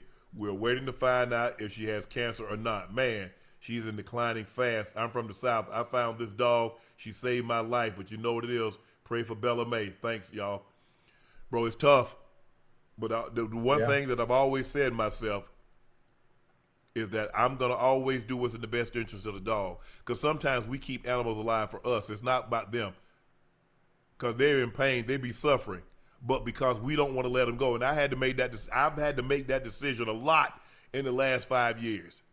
A lot. I put 3 dogs down. And all of them painful. Ooh.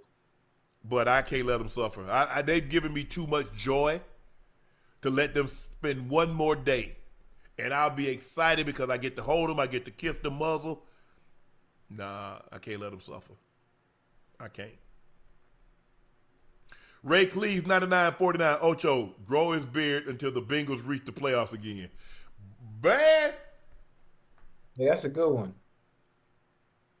That's a good one. I like that. Boy, your beard be bigger than James Harden. Hey, I like that. That's a good one.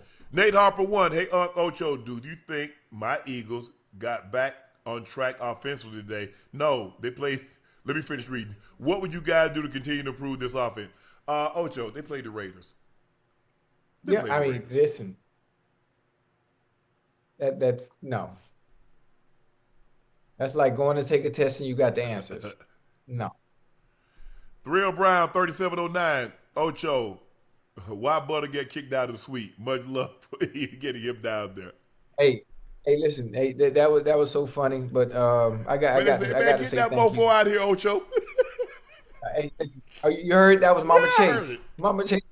Hey, Ocho, get that. But listen, Mama Chase and Papa Chase, man, they showed love. They were just playing, and obviously it was fun. It was fun. It was a good experience for Butter. It was his first NFL game, and I was able to pull some string to get us down on the sideline, to get us down there on obviously the opposing team's end. And the Bengals were really lenient with that. They don't normally let people do that. So thank you to them, for being able to make, that day for him and make that experience. And his first experience actually going to a game, one to remember.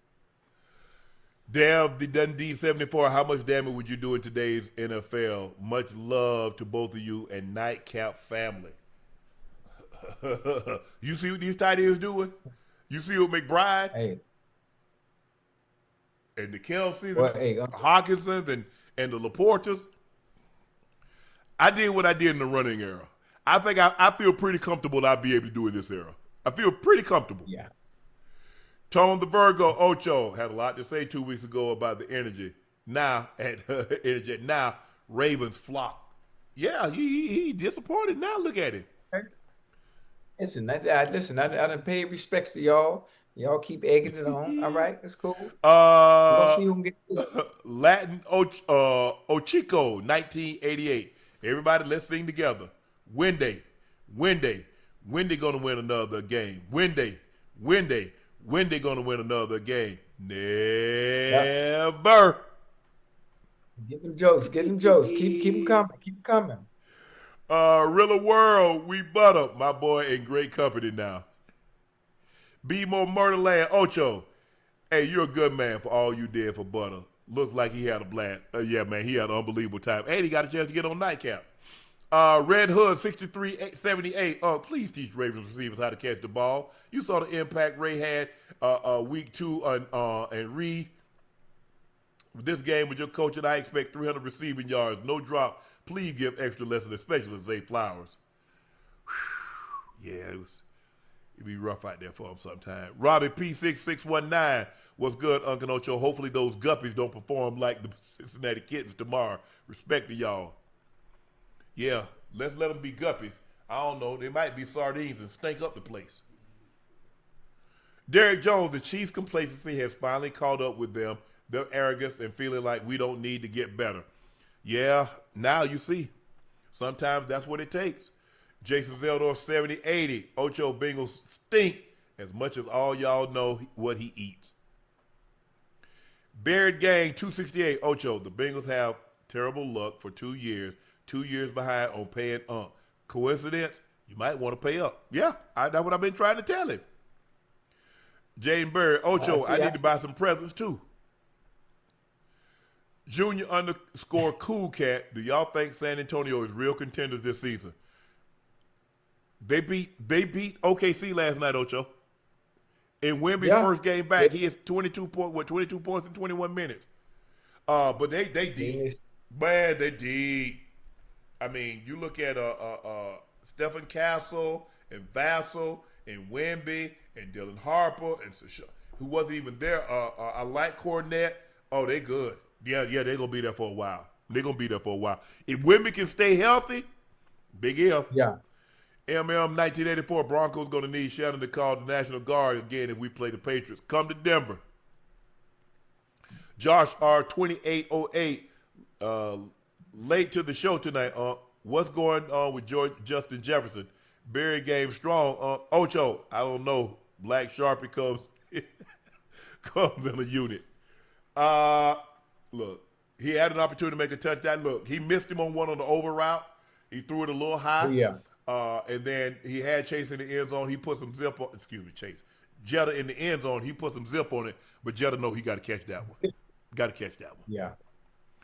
DL _ Weezy. Can I get a shout out for my son Jeremiah Fowler? He turned 16. Jeremiah, happy birthday. Happy 16th Happy birthday, Jay.